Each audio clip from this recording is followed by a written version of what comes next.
තෙරුවන් සරණයි සුපින්වත් ඔබ සියලු දෙනාට අද උතුම් නිකිණිපුර පසළොස්වක පොහෝ දිනයයි.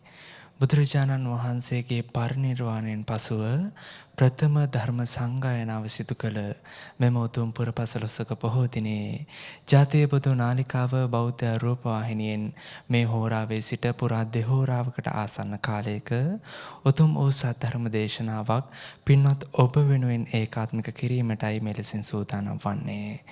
සුපින්වත් ඔබ අප කෙරෙහි මෙත් සිතින් මෙම උතුම් සදහම් මණ්ඩපයේ වෙත ගෞරවයෙන් වැඩම කොට වදාළ පූජනීය කෝරළයාගම සරණතිස්ස පින්වත් ස්වාමීන් වහන්සේව අපි සැම පළමු කොට සාදු නාද නංවා වන්දනා කරමු.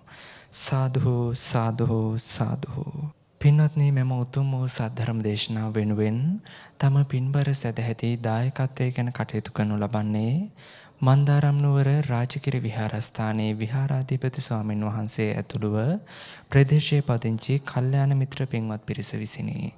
එසේනම් ඔබ අප කෙරෙහි මෙත් සිතින් මෙම උතුම් සද්ධර්ම දේශනාව ආරම්භ කිරීමට ගෞරවනීය ස්වාමින් වහන්සේට සාදු නාද නංවා ආරාධනා කරමු. අවසරයි ස්වාමින් වහන්සේ. සාදු සාදු සාදු. සමන්ත චක්කවාලේසු අත්‍රා ගච්ඡන්තු දේවතා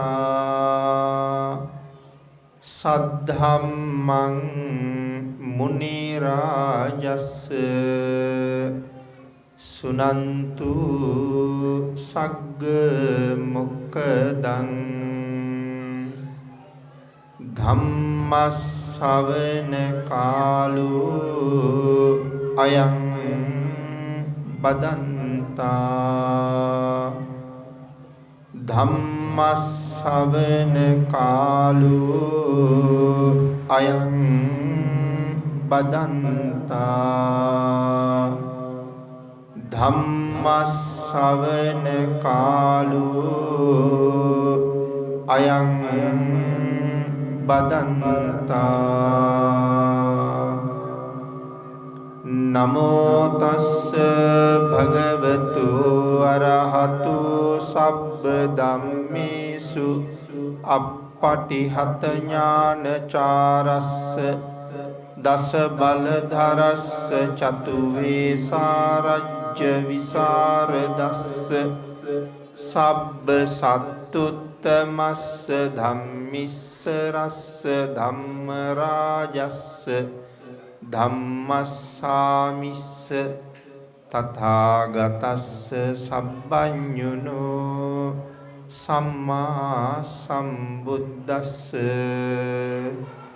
නමෝ තස්ස භගවතු අරහතු සබ්බ ධම්මේසු අප්පටිහත ඥානචාරස්ස දස බලධරස්ස චතු වේසාරජ්‍ය විසරදස්ස සබ්බ සත්තුත්තමස්ස ධම්මිස්ස රස්ස ධම්ම රාජස්ස ධම්මස්සාමිස්ස තථාගතස්ස සබ්බඤුනෝ සම්මා සම්බුද්දස්ස.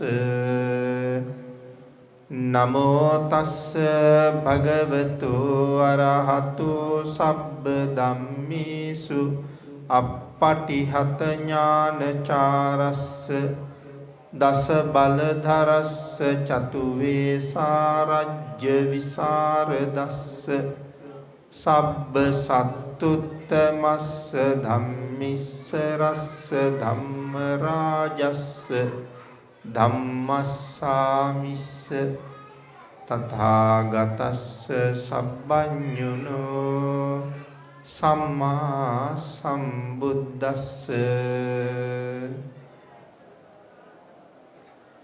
සද්ධර්ම ශ්‍රාවක කාරුණික ගුණගරුක බෞද්ධ පින්නතුනි, මේ උතුම් ධර්ම දේශනා පින්කම සංවිධානය කළ විහාරස්ථානයේ විහාරාධිපති අති ගෞරවනීය අපේ නායක මාහිමිපාණන් වහන්සේ ප්‍රධානව විහාරස්ථානයේ වැඩ වාසය කරන ගෞරවනීය පොඩි ස්වාමින් වහන්සේලාගෙන් අවසරයි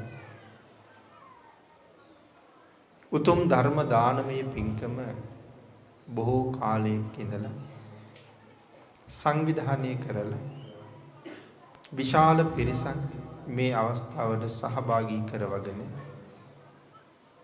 මේ මහා පින්කම සිදු කරන්න මූලිකත්වයේ අරගත්ත ශ්‍රී ලංකා පොලිස් දෙපාර්තමේන්තුවේ සේවය කරන අපේ කල්යාණ මිත්‍ර ජගත් මහත්මයා ප්‍රධාන එතුමන්ගේ කල්යාණ මිත්‍ර පිරිස ඇතුළුව ධර්ම ශ්‍රවණය කරන්න සූදානම් වෙන කාරුණික ගුණගරුක බෞද්ධ පින්නතුනි බොහෝම ශ්‍රද්ධාවෙන් යුක්තව සියලු දෙනාම සූදානම් වෙන්නේ තිලෝගුරු ශාන්තිනායක සම්මා සම්බුදුරජාණන් වහන්සේ විසින් ලෝක සත්වයන් පිළිබඳව අසීමිත දයාවෙන් කරුණාවෙන් මෛත්‍රියෙන් යුක්තව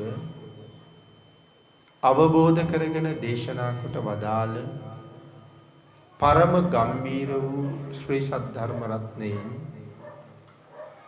ඊටාම පුංචි කොටසක් නමුත් දේශනා කරවගෙන ධර්ම ගෞරවය පෙරදරි කරගෙන දේශනාගත ධර්මයේ ශ්‍රවණය කරන්නත්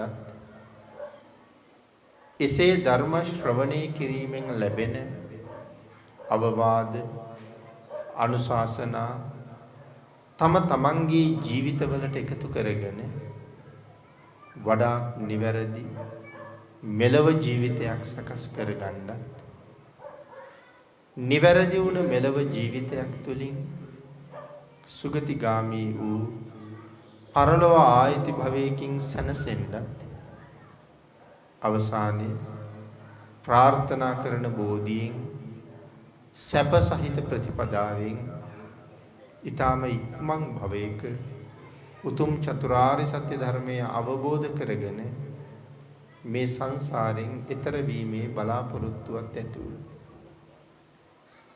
ඒ උතුම් බලාපොරොත්තු උතුම් ප්‍රාර්ථනා ඒ ආකාරයෙන්ම මුදුන්පත් කර ගැනීම සඳහා උතුම් තුනුරුවන්ගේ ආශිර්වාදයත් උතුම් වූ ධර්ම දානානිසංසයත් ධර්ම ශ්‍රවණානිසංසයත් ඔබේ ජීවිතය තුළ මෙතෙක් ඔබ සිදු කරගත්ත ඒ සියලුම පුණ්‍ය ධර්මයන්ගේ ආනුභාවයත් හේතු වේවා කියලා ප්‍රාර්ථනා කරමු.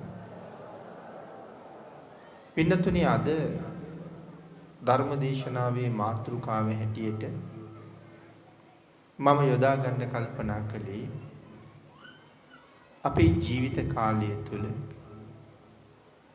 අපි දැනගත යුතුම සුවිශේෂී කාරණා 10ක්. මේ කාරණා 10 යම් කෙනෙක් මනාව දැනගෙන මේ කාරණා 10ට නොසැකවම යමෙක් එකඟ වෙනවා නම් අන් එවන් කෙනෙකුට තමයි මේ බුද්ධ ශාසනයේ සමාජිකයෙක් වෙන්න දෙමෙත ශ්‍රාවකෙක් බවට පත් වෙන්න සිව්වණක් පිරිසට අයත් කෙනෙක් බවට පත් වෙන්න අවස්ථාව ලැබෙනවා. ඒ කාරණා 10 ධර්මයේ තුල හඳුන්වන්නේ දස වස්තුක සම්මාදිට්ඨිය කියලා. සම්මාදිට්ඨිය කියලා සඳහන් කරාම ඒ වචනේ කෙටිම තේරුම තමයි ඇත්ත ඇති හැටියෙන්ම දැනගන්නවා කියන එක. යමක් පිළිබඳව නිවැරදි අවබෝධයක් ලබා ගන්නවා කියන එක. ඉතින් ඇත්ත ඇති හැටියෙම දැනගන්නවා කියන කාරණාව තුළ චතුරාර්ය සත්‍ය ධර්මයේ කියන කාරණාව අන්තර්ගතයි. එතකොට සම්මාදිට්ඨිය ගැන කතා කරනකොට චතුරාර්ය සත්‍ය සම්මාදිට්ඨියයි දසවස්තුක සම්මාදිට්ඨියයි කියලා කාරණා දෙකක් තියෙනවා. යම් කෙනෙක් ළඟ දසවස්තුක සම්මාදිට්ඨිය නැත්තම් ඒ පුද්ගලයාට කවදාවත් චතුරාර්ය සත්‍ය සම්මාදිට්ඨියට යන්න පුළුවන් කමක් නැහැ. එහෙම නැත්තම් මේ බුද්ධ ශාසනයෙන් ලබාගත යුතු උතුම් ඵල කරා ගමන් කරන්න, උතුම් තත්වයන් කරා ගමන් කරන්න අවස්ථාවක් ලැබෙන්නේ නැහැ. දසවස්තුක සම්මාදිට්ඨිය Taman තුල නැත්තම්. එහෙමනම් දසවස්තුක සම්මාදිට්ඨිය පිළිබඳව මනා අවබෝධයක් ලබන එක අපි සියලු දෙනාටම මහත් වූ ප්‍රයෝජනයක් බවට පත් වෙනවා. ඒ නිසා මේ දසවස්තුක සම්මාදිට්ඨිය කියන්නේ මොකක්ද කියන කාරණාව තමයි අද ධර්ම දේශනාව තුළින් සාකච්ඡා කරන්න බලාපොරොත්තු වෙන්නේ.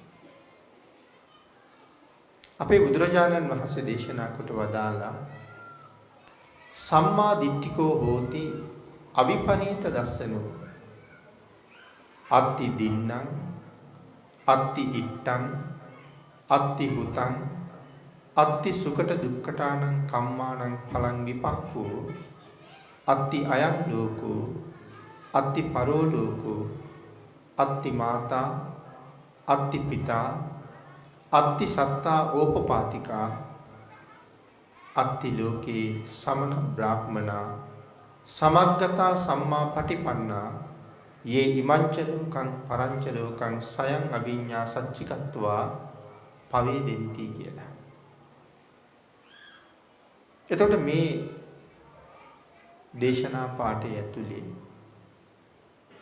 අපි අර මුලින් මතක් කරපු දසවස්තුක සම්මාදිට්ඨිය අන්තර්ගතයි. කෙනෙක් බෞද්ධයෙක් බවට පත් වෙන්නත් කලින් ඔහු තුල තිබිය යුතු සම්මාදිට්ඨිය මොකක්ද? එමෙතන බෞද්ධයෙක් බවට පත් වෙන්න සම්පූර්ණ කළ යුතු ප්‍රධාන සුදුසුකම මොකක්ද? ඒක තමයි දසවස්තුක සම්මාදිට්ඨිය. ඊතර ධර්මයේ දසවස්තුක සම්මාදිට්ඨියේ පළවෙනි කාරණාව පැහැදිලි කරනවා අත්ති දින්නම් කියලා. අත්ති දින්නම් කියලා කියන්නේ පින් සලකාගෙන ශ්‍රමණ බ්‍රාහ්මණයින් උදෙසා හෝ දුගී මගී යාචකාදීන් උදෙසා හෝ යම් කෙනෙක් යමක් දෙනවා නම් එයින් Tamanට යහපතක් වෙන බව පිළිගන්න ඕනේ. ඒ පිළිගන්න නිසා තමයි බොහෝ වෙලාවට අපි දෙන්නේ. ඉතින් මේ දීමනාව කියන කාරණාව පින්නතුනේ අනුග්‍රහ බුද්ධියෙන් දීමත් පූජා බුද්ධියෙන් දීමත් කියලා නැවතත් කාරණා දෙකකට බෙදෙනවා. කෙනෙකුට අනුග්‍රහයක් හැටියටත් අපි දෙනවා. දැන් දුගියෙකුට මගියෙකුට යාචකයෙකුට වාගේ දෙනකොට ඒක අනුග්‍රහයක් හැටියටයි දෙන්නේ. නමුත් ශ්‍රමණ බ්‍රාහ්මණයෙකු දෙසා දෙනකොට ඒක බොහෝ වෙලාවට අපි කරන්නේ පූජාවක් හැටියට. නමුත් මේ ක්‍රම දෙකෙන් අපට ආනිසංස ලැබෙනවා.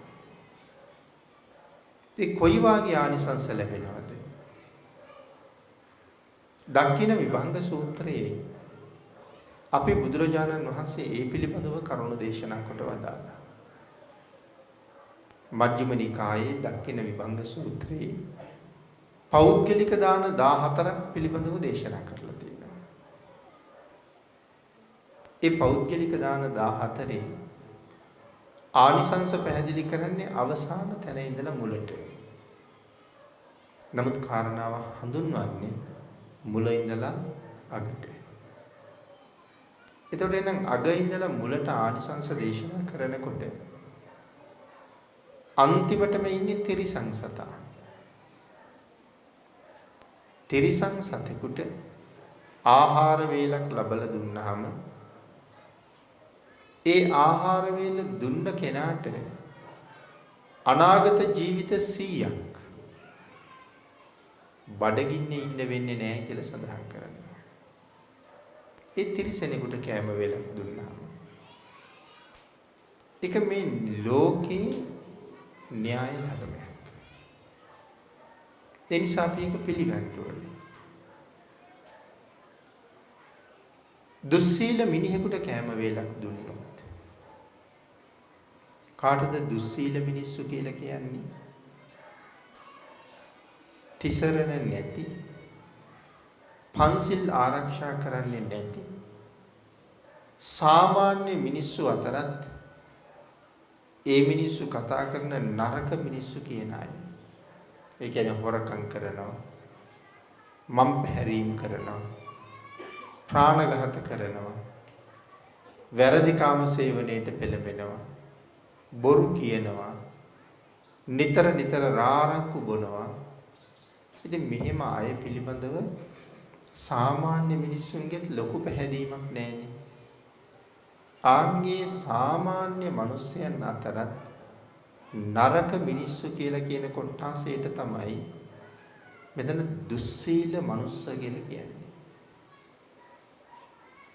එතකොට එවන් කෙනෙකුට ආහාර වේලක් ලැබලා දුන්නොත් ආහාර දුන්න කෙනාට අනාගත ජීවිත 1000ක විපාක ලැබෙනවා කියලා සඳහන් කරනවා.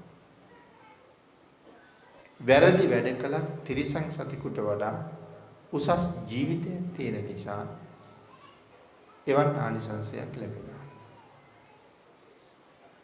තුන්වෙනුවට සඳහන් කළා පෘථග්ජන සීලවන්ත. කාටද පෘථග්ජන කියලා කියන්නේ? ආර්ය තත්වයටපත් නොවුන හැමෝටම කියන්නේ පෘථග්ජන කියලා. එතකොට පෘථග්ජන සීලවන්ත කියලා කියන්නේ පෘථග්ජන අපි හොඳයි කියන අය. දැන් අපි අපේ සමාජෙ මුණ ගැහෙන සමහර අයට කියනවනේ හොඳ මිනිස්සෙක් කියලා. එහෙම හොඳ මිනිස්සයෝ කියන අය බෞද්ධ කියා ගන්න අය අතරත් ඉන්නවා. අන්‍යාගමික අය අතරත් ඉන්නවා. හොඳ මිනිස්සයෝ කියන අය. ඇයි අපි ඒගොල්ලන්ට හොඳ මිනිස්සයෝ කියලා කියන්නේ? ඒ අය ප්‍රාණඝාත කරන්නේ නැහැ කියලා කීවට දිවි හිමියෙන් ප්‍රාණඝාත කරන්නේ නැහැ කියලා පොරොන්දුවක් නැහැ. එහෙම වුණත් සාමාන්‍යයෙන් නිතර නිතර ප්‍රාණඝාත කරන්න යන බවක් අපි දකින්නේ නැහැ. දඩේමේ යන්නේ, මිනි මරන්න යන්නේ, මේ දැල් දාන්න යන්නේ, උගුල් හදන්න යන්නේ නැහැ. මේ වාගේ සත්තු මරණ ක්‍රම වෙනම යොදාගෙන ඒ සඳහා යෙදෙන්නේ නැහැ. හැබැයි කොතනවත් පොරොන්දුවක් නැහැ. මගේ ජීවිතේ නැති වුණත් මං ප්‍රාණඝාත කරන්නේ නැහැ කියලා ස්ථිර පොරොන්දුවක් නැහැ. අවස්ථාව ආවොත් මරන්න යෙදුනොත් මරනවා. ඒ කොහොම අවස්ථාව ආවොත්ද? සාමාන්‍යයෙන් ඇඟේ මදුරුවෙක් වැහුවොත් නොගහ ඉන්නේ නැහැ, මදුරුවට ගහනවා. ගෙදරට සර්පෙක් ආවොත් සමහර වෙලාවට නොමර ඉන්නේ නැහැ, මරනවා. කැරපොත්තන්ගෙන්, කූඹින්ගෙන් වාගේ නොයෙක් කුඩා සත්තුන්ගෙන්, මීයන්ගෙන් ගෙදර කරදර හිරිහැර තියෙනවා නම් සමහර වෙලාවට ඒ සත්තු විනාශ කරන්න නොයෙක් ක්‍රමවේද පාවිච්චි කරනවා. හැබැයි ඒ තමන්ගේ නිවස තුල එළියට බහැලා එහෙම කටයුතු වල යෙදෙන්නේ නැහැ. ඒකයි මම කිව්වේ දිවි හිමියෙන් ප්‍රාණඝාතයෙන් වළකිනවා කියලා පොරොන්දුවක් නැහැ. ප්‍රාණඝාතයක් කරන්න අවස්ථාවක් යෙදුනොත් කරනවා. හොරකම් කරන්නේ නැහැ. සමහරලාට අපේ ගෙදරට ඇවිල්ලා ගේ ඇතුලේ තියෙන හැම කාමරයක් ගානෙම ඔහු ගිහිල්ලා එළියට බහැලා ගියත් අපි කවදාවත් කියන්නේ අහවලා මේ දී අරන් යන්න ඇති. එහෙම කියන්නේ මොකද ඔහු ගැන පූර්ණ විශ්වාසයක් තියෙනවා. නෑ මේ මිනිස්සයා කවදාවත් එහෙම කරන්නේ නැහැ කියලා. හැබැයිම එහෙම කරන්නේ නැහැ. නමුත් හැබැයි අත්‍යවශ්‍යම දෙයක් තිබුණොත් Tamante ඒක වෙන කොහෙන්වත් හොයාගන්නත් නැත්තම් ඒක හොරෙන් හරි අරගත්තොත් Tamanta මහා ලාභයක් ලැබෙනවා නම් එවන් දෙයක් නොගෙන ඉන්නේ නැහැ. දිගින් දිගටම Tamanta අවස්ථාව ලැබෙනවා නම් සමහර වෙලාවට ওই තුන්වෙනි සිල්පදයේ උල්ලංඝනය නොකර ඉන්නේ නැහැ. බේරෙන්නම බැරි වුණොත් කවුරු හරි ළඟ බොරුවක් කියලා හරි බේරෙනවා. එහෙම නැතුව බොරු කියන්නේ නැහැ. නමුත් ඉතින් බේරෙන්නම බැරි නම් බොරුවක් කියලා හරි බේරෙන්න උත්සාහ කරනවා. රාරක්කු බොන්නෙත් නැහැ නිතර. තමන් වියදම් කරලා ධනෙ නාස්ති කරගෙන මේ කටයුතු වලට යන්නෙත් නැහැ. හැබැයි ඔය අනුන්ගේ උත්සවයකට වාගේ ගිහිල්ලා නිකන් වගේ ලැබෙනවා නම් නොවී ඉන්නෙත් නැහැ. දිවි හිමියෙන් රහමෙර පානය කරන්නේ නැහැ කියලා පොරොන්දුවක් නැහැ. අන්න එවන් අයට තමයි අපි මේ හොඳ මිනිස්සු කියලා කියන්නේ. ඒතර කාටද මේ අය හොඳ? අපට. ආර්යයන් වහන්සේලාට ඒ අය දුස්සීලයි. අන්න ඒකින්ද තමයි පෘථග්ජන සීලවන්ත කියලා කියන්නේ. අපට හොඳ හින්දා. ඒ පුද්ගලයා ළඟ යම් යම් ප්‍රමාණයේ ಗುಣ ටිකක් තියෙන නිසා එවන් කෙනෙකුට කැම වේලක් දුන්නොත් අපිට අනාගත ජීවිත ලක්ෂයක ආහාර පාන හිගනේ ලක්ෂයක විපාක දෙනවා කියලා සඳහන් කළේ. අහසින් යන තවුසෙක් හම්බුනොත් එයාට කියන්නේ බාහිර තවුසු කියලා. ඒ බාහිර කියලා කියන්නේ බුද්ධ ශාසනයට අයිති නෑ. තිසරණක් නැහැ. නමුත් බණ භාවනා කරලා පංච අභිඥා අෂ්ට සමාපatti උපදවලා තියෙනවා. අභිඥාලාභී එවන් අය ඉන්නවා. විශේෂයෙන් පංච අභිඥා ලැබපු අය.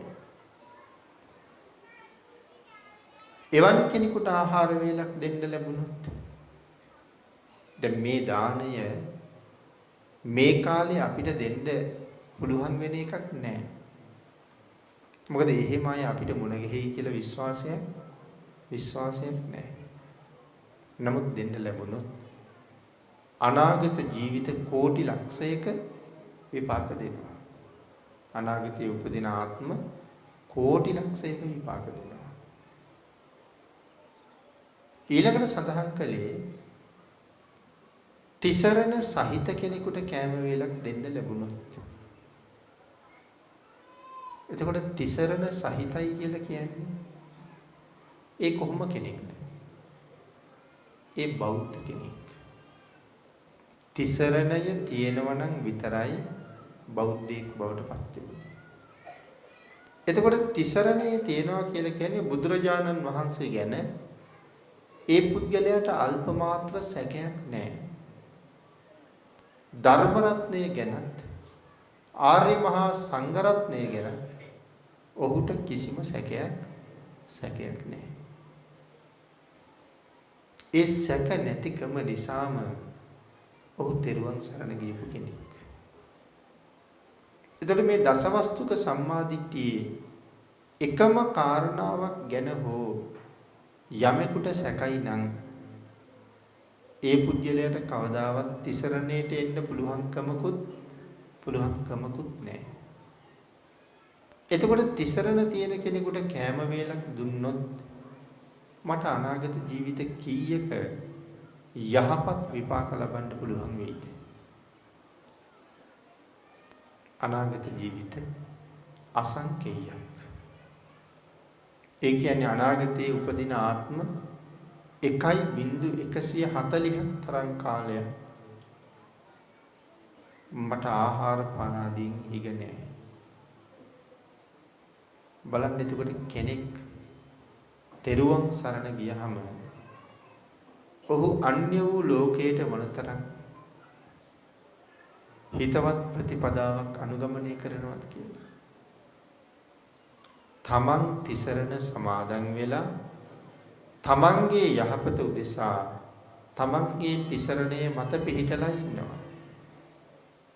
අපි මේ තිසරණයේ මත පිහිටලා ඉන්න නිසා අපි උදෙසා යමක් දෙනවද? ඔහුට ලැබෙන ආනිසංසය තමයි මේ සඳහන් කරන්නේ අනාගත ජීවිත අසංකේයක විපාක දෙනවා කියලා. එතකොට එවන් අයට කවුරු කියලා කියන්න පුළුවන්ද? සත්පුරුෂයෝ. ඇයි ඔවුන් සත්පුරුෂ වෙන්නේ? ඇයි තමන්ගාව තිසරණ රැකෙන නිසා අන්‍ය අයට මොනතරම් ලාභයක්ද ලැබිලා තියෙන්නේ? දැන් පින්නතේ මෙහෙම හිතන්නකෝ. අපි කියමු අපේ ගෙදරක උත්සවයක් තියෙනවා. ඒ උත්සවයට අපි ආරාධනා කරලා තියෙනවා 1001 දෙනෙකුට. 1001ක් ඉන්නවා. මේ 1001න් 1000ක්ම පෘථග්ජන සීලවන්ත අය. එක්කෙනෙක් ඉන්නවා තිසරණ තියෙන කෙනෙක්. එතකොට අර පෘථග්ජන සීලවන්ත අය 1000කට කෑම දුන්නාම මට අනාගත ජීවිත කීයක විපාක හම්බ වෙනවද? සැප විපාක 1.8ක හම්බ වෙනවා. ඒ එක්කෙනෙකුට දුන්නාම ලක්ෂයක්නේ. එතකොට ලක්ෂය 1000න් ගුණ කරාම 1.8ක ආනිසංසයක් මට හම්බ වෙනවා. ඒ 1000කට කෑම දීලා තිසරණ තියෙන එක්කෙනෙකුට කෑම දුන්නාම 1.140ක හම්බ වෙනවා. දැන් දැක්කද තියෙන වෙනස?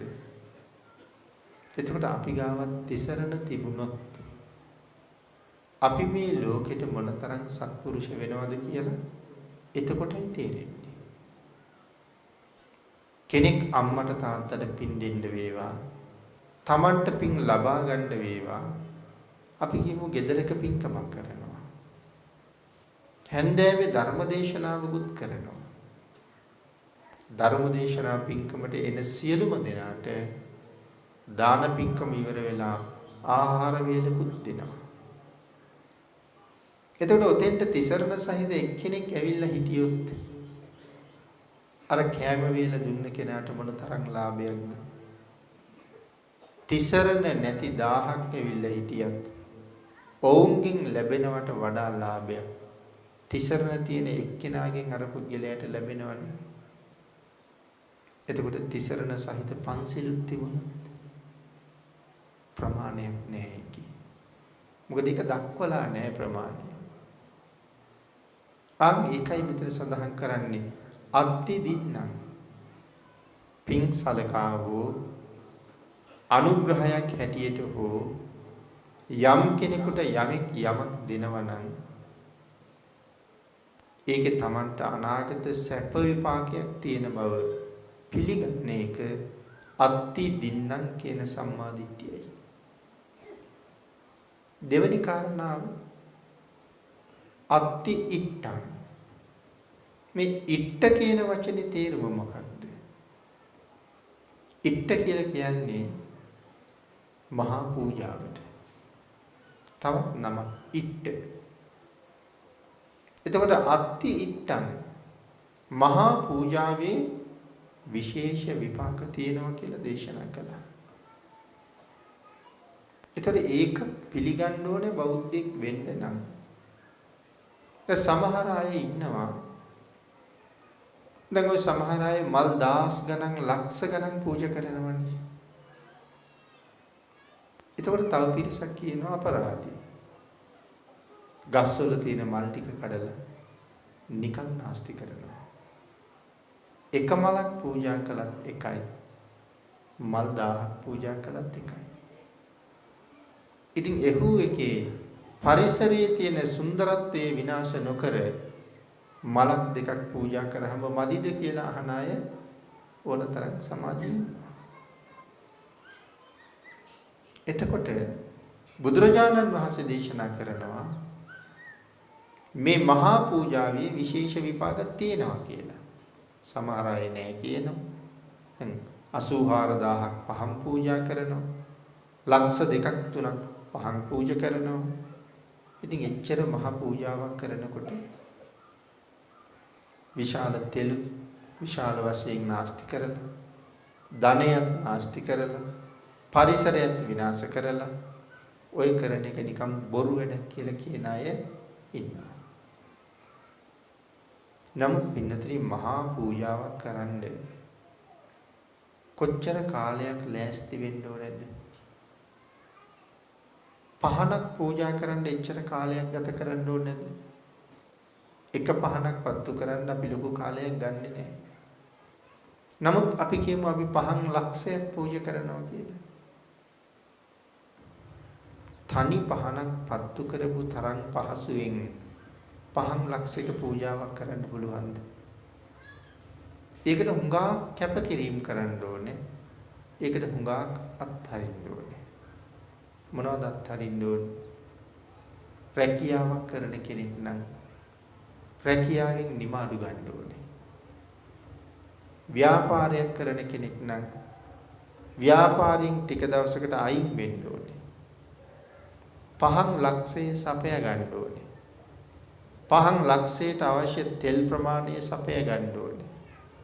පහන් ලක්ෂයටම යොදන්න පහන් තිර ප්‍රමාණය එකතු කර ගන්න ඕනේ. පහන් පූජාව කරන්නේ කොතනද කියලා තීරණය කරන්න ඕනේ. මේ පූජාව පටන් ගන්නෙ කීයටද කියලා තීරණය කරන්න ඕනේ. මේ ඔක්කොම කරලා ඒ පුද්ගලයාට තනියම පුළුවන් ද 5 ලක්ෂයක් පත්තු කරන්න. ඒක කොහොමත් කරන්න බෑ. එහෙමනම් මට මේකට පිරිසක් ඕනේ.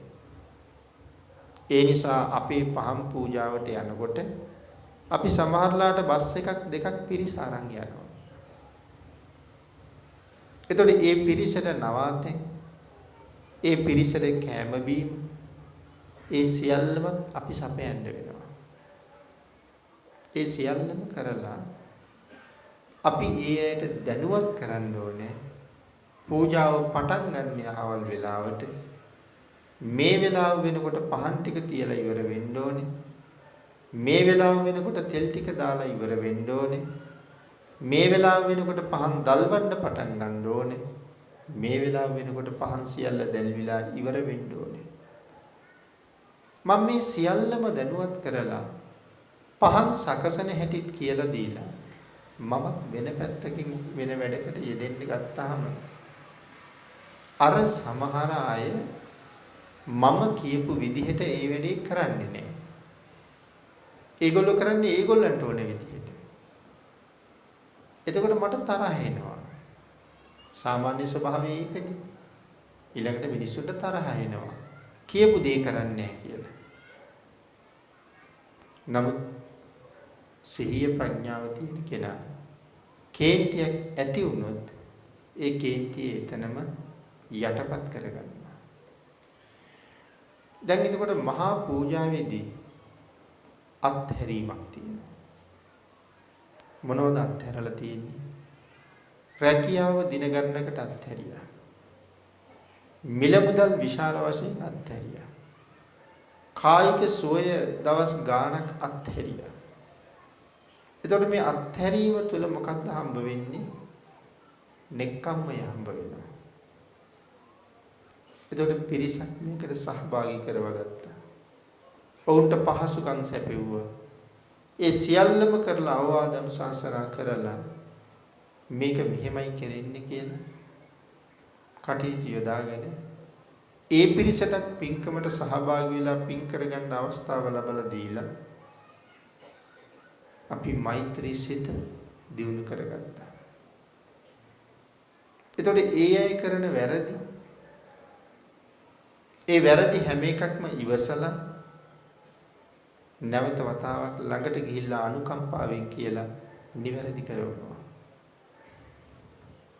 ශාන්ති පාරමිතාව වැඩෙනවා.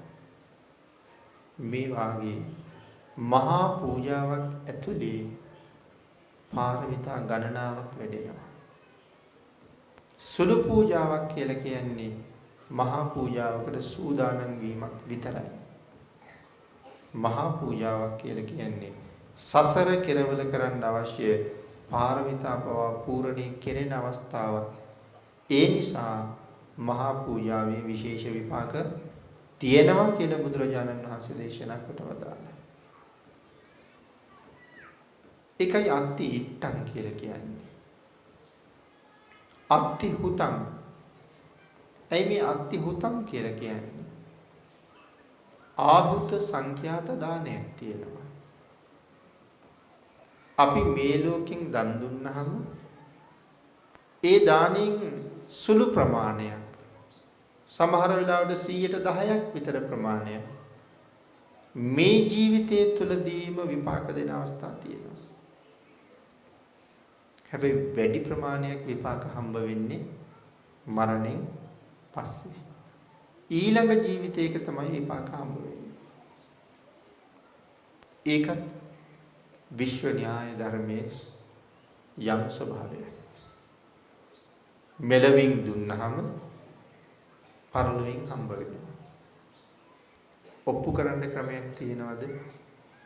මේ ලෝකෙන් දුන්නහම ඊළඟ ලෝකෙන් හම්බ වෙනවා කියන එක ඔප්පු කරන්න කිසිම ක්‍රමයක් ලෝකේ තියෙනවද? අන්න ඒ නැති නිසා මිනිස්සුන්ට මේ වාගේ කාරණා සැකසහිතයි. එතකොට සැක නොකර ඒ කාරණාව පිළිගන්නව නම් පිළිගන්න ඕනේ. කවුරු නිසාද මේ ප්‍රකාශය කළේ? බුදුරජාණන් වහන්සේ නිසා. භාග්‍යතුන් වහන්සේ දේශනා කළා නම් ඒ එසේමයි. භාග්‍යතුන් වහන්සේ දේශනා කරපු දෙයක් මම කවදාවත් සැක කරන්නේ නෑ කියන තැනට යන්නේ. භාග්‍යතුන් වහන්සේ දන්නාසේක මම නොදනිමි. භාග්‍යතුන් වහන්සේ ශාස්ත්‍රු මම ශ්‍රාවක. එහෙනම් ශාස්ත්‍රුන් වහන්සේ එහෙම දේශනා කරලා තියෙනවා නම් ශ්‍රාවකයා හැටියට මම මේක පිළිගන්න ඕනේ. සර්වඥතා ඥානයක් තියෙන භාග්‍යතුන් වහන්සේට විතරයි. මේ සියල්ලම මේ සර්වඥතා ඥාණයෙන් දැකලා දැනගෙන අවබෝධ කරලයි දේශනා කරලා තියෙන්නේ. ඒ නිසා මට මේක පිළිගන්න වටිනවා. එහෙනම් මෙලවින් දුන්නාම පරලොවින් අනිවාර්යෙන් හම්බ වෙනවා. නමුත් කෙනෙකුට ණයක් දුන්නාම අනිවාර්යෙන් හම්බ වෙනවා කියලා විශ්වාසය කරන්න පුළුවන්ද? බැංකුවේ මුදල් දැම්මහම අනිවාර්යෙන් ආරක්ෂා සහිතයි කියලා අපිට දැඩිව විශ්වාස කරන්න පුළුවන්ද? ඒ පහුගිය කාලේ මිනිස්සුන්ගේ සල්ලි කෝටි ගණන් එක්ක බැංකු කීයක් වැහුණාද?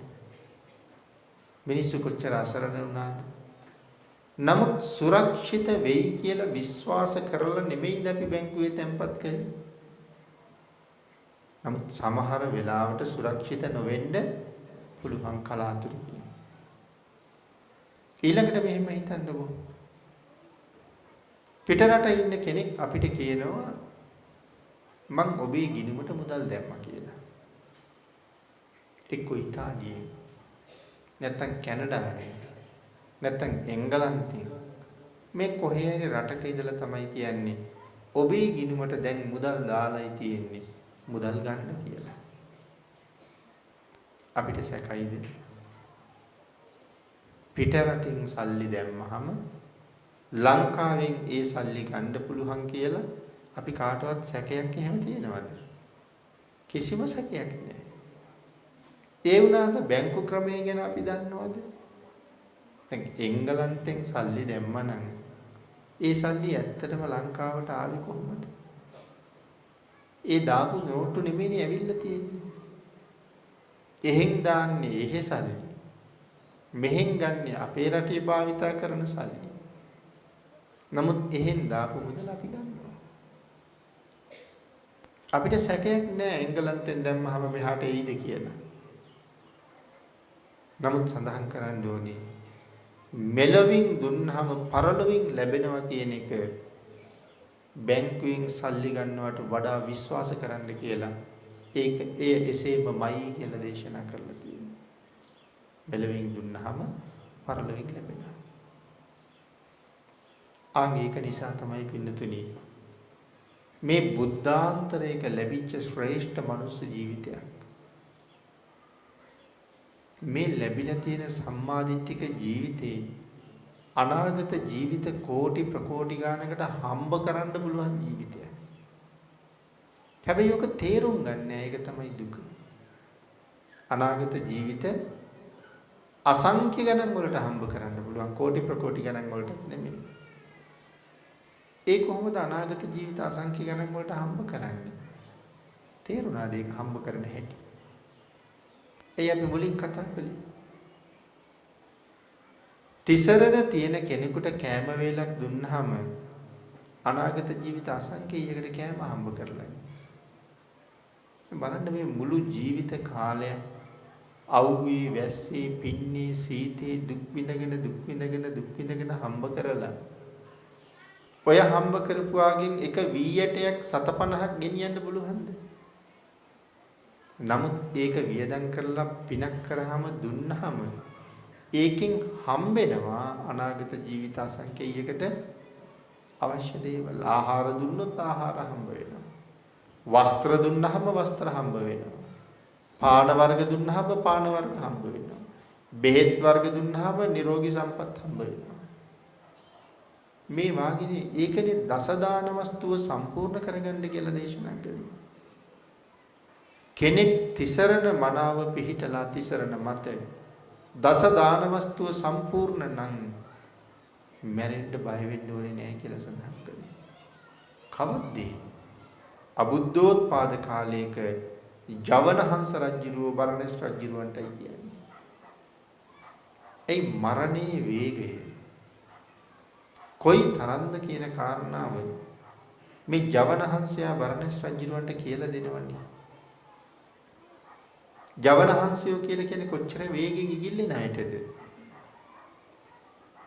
සූර්යයාට වඩා වේගෙන් ගමන් කරනවා.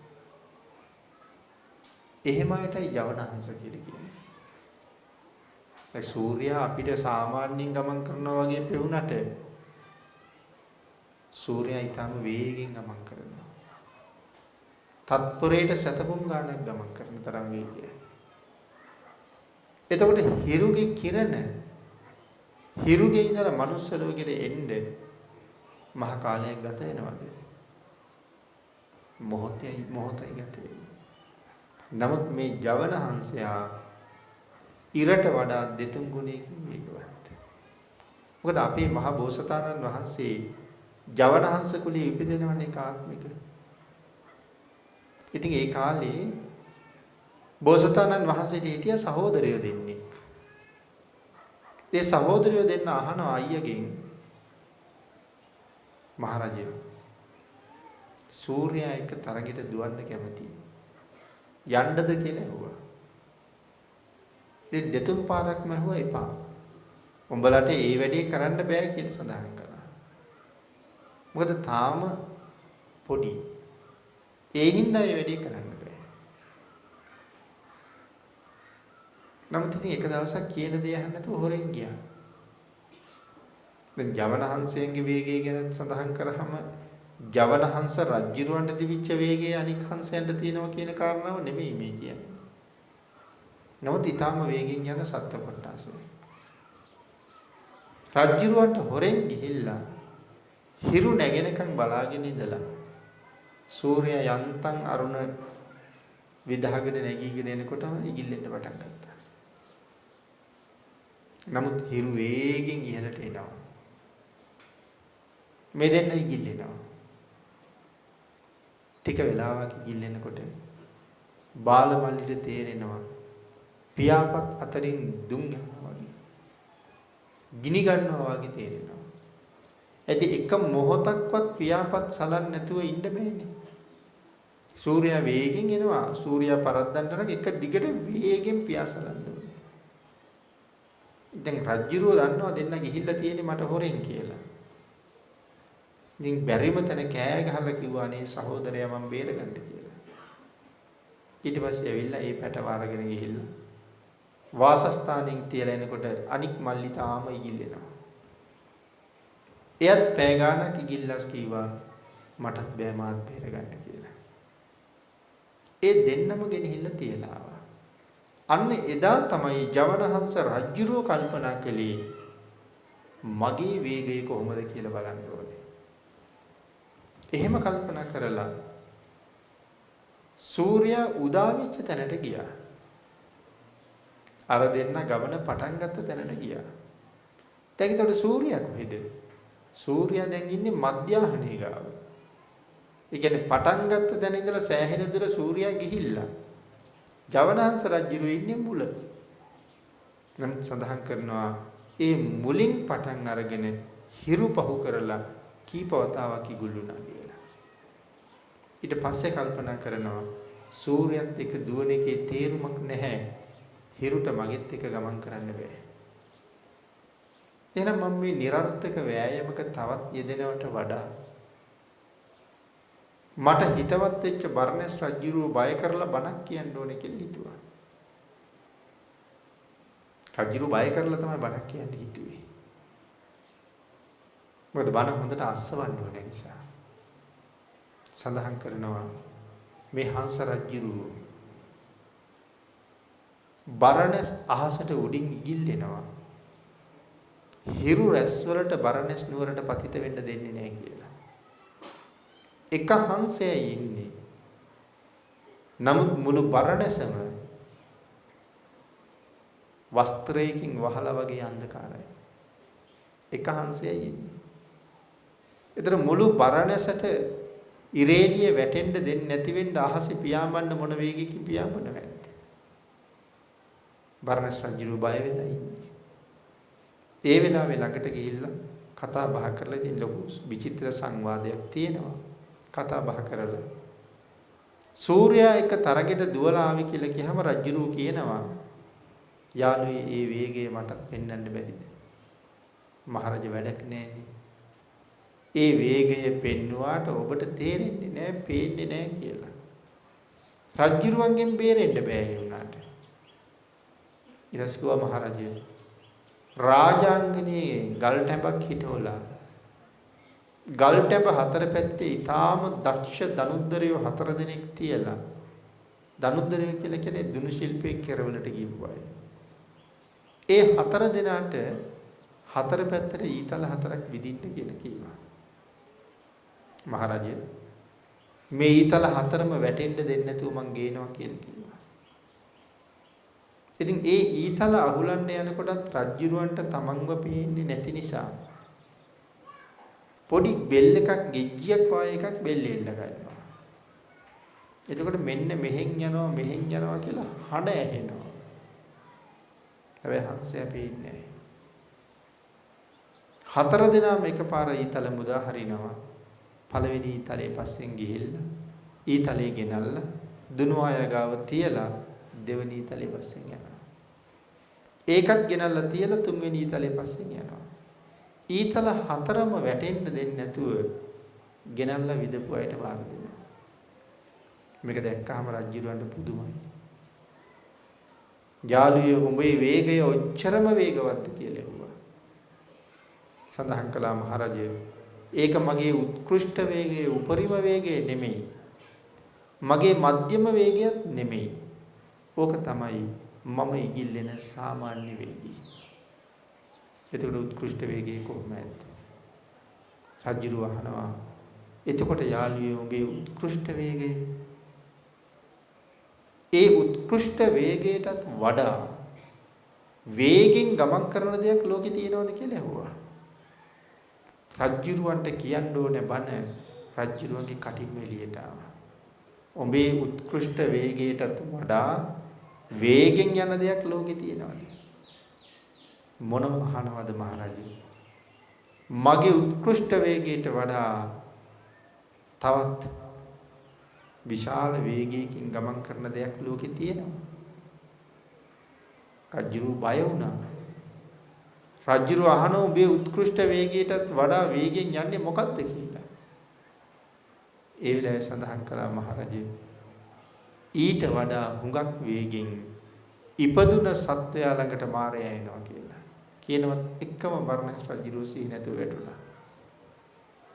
රජුරුවන්ගේ සේවකයෝ මූණට පැන් ඉහලා රජුරුව නැගිට්ටුවට පස්සේ රජුරුව අහනවා යාළුවේ හංස රජුරුවනි ඒ තරම් වේගෙන් උපන්න සත්වයා ළඟට මාරයා එනවා නම් අපි මොනවද කරන්න ඕනේ කියලා. හංස රජුරුව කියනවා මොකට බය වෙනවද මහරජා? අපි බය වුණත් ඔය මාරයා එනවමනේ. ඒක බය වෙලා වැඩක් නෑ. දසදාන වස්තුව සම්පූර්ණ කරලා දස අකුසලයෙන් වළකින්න. මාරයා කොයි වෙලාවෙ ආවම මොකද කියලා. දසදාන වස්තුව සම්පූර්ණ කරලා දස අකුසලයෙන් වළකින්න. මාරයා කොයි වෙලාවෙ ආවත් කමක් නැහැ. ඔහුට කැමති වෙලාවක මම අරන් යයි. නමුත් මම උපදින්නේ සුගතියේ. මීට වඩා හොඳ තැනක උපදිනවා කියලා අවවාද කරලා හංස රජුරෝ යන්නේ ගියා. එමනම් අපි සඳහන් කර කර හිටියේ මේ ලෝකේ ජීවත් වෙන කෙනෙකුට මේ ජීවිතය තුළ මතු සංසාරයට කොච්චර හම්බ කරන්න පුළුවන්ද? ආහාර දුන්නාම ආහාර, පාන වර්ග දුන්නාම පාන වර්ග, වස්ත්‍ර දුන්නාම වස්ත්‍ර, බෙහෙත් දුන්නාම බෙහෙත්, පාවහන් පූජා කරාම යාන වාහන, ඔය කුඩා පිහි, ඉදිකටු, සුවඳ මේ දේවල් පූජා කරාම ඊටාම තියුණු ප්‍රඥාවක් ලැබෙනවා. ඒ ප්‍රඥාව ලැබෙන දේවල් ඉදිකටු පූජාව, කුඩා පිහි පූජාව, සුවඳ පූජාව, මල් පූජාවෙන් කරන්නේ සුවඳ පූජාව. හැබැයි මල් පූජාවකින් පූජාවල් 3ක් කරනවා. අපිට මේ මලේ සුවඳ පූජා කරන්න පුළුවන්. අපිට මේ මලේ වර්ණේ පූජා කරන්නත් පුළුවන්. අපිට මේ මලේ මෘදු සිනිඳු බව පූජා කරන්නත් පුළුවන්. මල් පූජාවෙන් ওই කාරණා 3ම කරන්න පුළුවන්. දැන් රෝස පෙති වගේ දේවල් ඇඟේ ස්පර්ශ වුණත් බොහොම මෘදු මොලොක් සුවයක් දැනෙන්නේ. ඒ සුවය පූජා කරන්නත් පුළුවන්. බුදුරජාණන් වහන්සේගේ ළඟින්ම පූජා කරනවා නම් එවන් මෘදු මොලොක් ස්වභාවී මල් පූජා කරන එක හරි වටිනවා. ඇයි අපි මේ පූජාව කරන්නේ ජීවමාන සංඥාවෙන්නේ. එතකොට අතේ පයේ ඇඟේ ස්පර්ශ වුණත් දැනෙන්නේ සුවයක්. සුවඳ මල් ඊළඟට වටිනවා. පාට මල් ඊළඟට රටා හදලා පූජා කරන්න වටිනවා. ඉතින් ප්‍රඥාවෙන් හිතලා ඒ පූජාවල් කරන්න ඕනේ. එතකොට මේ ඉදිකටු ආදී පූජාවල් පින්නතේ දීර්ඝායුෂ ලැබෙන පූජාව මොකක්ද? පූජාවල් ගොඩක් තියෙනවා. පෙරහංකඩ පූජා කරන එක. අපි හිතනවාද මේ පෙරහංකඩය පූජා කරාම දීර්ඝායුෂ ලැබෙයි කියලා? සුළු දෙයක්. සංසාරයට මොනතරම් ලාභයක් කරනවද? ඉදිකට්ටක් බොහොම සුළු මුදලක්. නම් ඉදිකට්ටෙන් කරන දේ මේ ලෝකෙ වෙන මොකෙන්ද කරන්න පුළුවන් කියලා හිතන්න. එතන තමයි ඉදිකටු පූජාවේ වටිනාකම තියෙන්නේ. ඉදිකට්ටෙන් කරන වැඩේ මේ ලෝකෙ වෙන මොකෙන්වත් කරන්න බෑ. ඒ වැඩේ කරන්න ඉදිකට්ටම ඕනේ. ඒතර පෙරහංකඩෙන් මොකද්ද කරන්නේ? අපේ ශරීරයට නුසුදුසු දේවල් පෙරලා අයින් කරලා හොඳ ටික අපිට දෙනවා. එහෙනම් පෙරහංකඩ පූජා කරාම සංසාරේ වස විස ශරීරගත වෙන්නේ නැහැ කියලා කියනවා. ඉතින් අනවශ්‍ය දේවල් පෙරලා අයින් කරලා තියෙනවා. නුසුදුසු දේවල් අයින් කරනවා. නුසුදුසු දේවල් අයින් කරලා හොඳ ජලයක් අපිට පානය කරාම ඒක දීර්ඝායුෂයට හේතු වෙනවා. වසර 12ක් විතර ආයුෂ තියෙනවා. තව ජීවත් වෙන්න අවශ්‍ය තියෙනවා කියපු රජ කෙනෙක් තමන්ගේ ආයුෂය අවුරුදු 40 ගාණක් වැඩි කරගන්නවා පෙරහංකඩ පූජා කරලා. මූලාශ්‍රය කොතනද මතක නැහැ. එහෙම ධර්ම කාරණාවක් තියෙනවා. මේ කාරණාවට උපමාවක් උදාහරණයක් විදියට. එතකොට පෙරහංකඩ පූජා කරනවා කියලා කියහම අපිට කොච්චර පෙරහංකඩ තියෙනවද පූජා කරන්න. ඊටාම හොඳ පෙරහංකඩයක්. කපුරෙද්දකින් වාගේ මහලා තියෙන.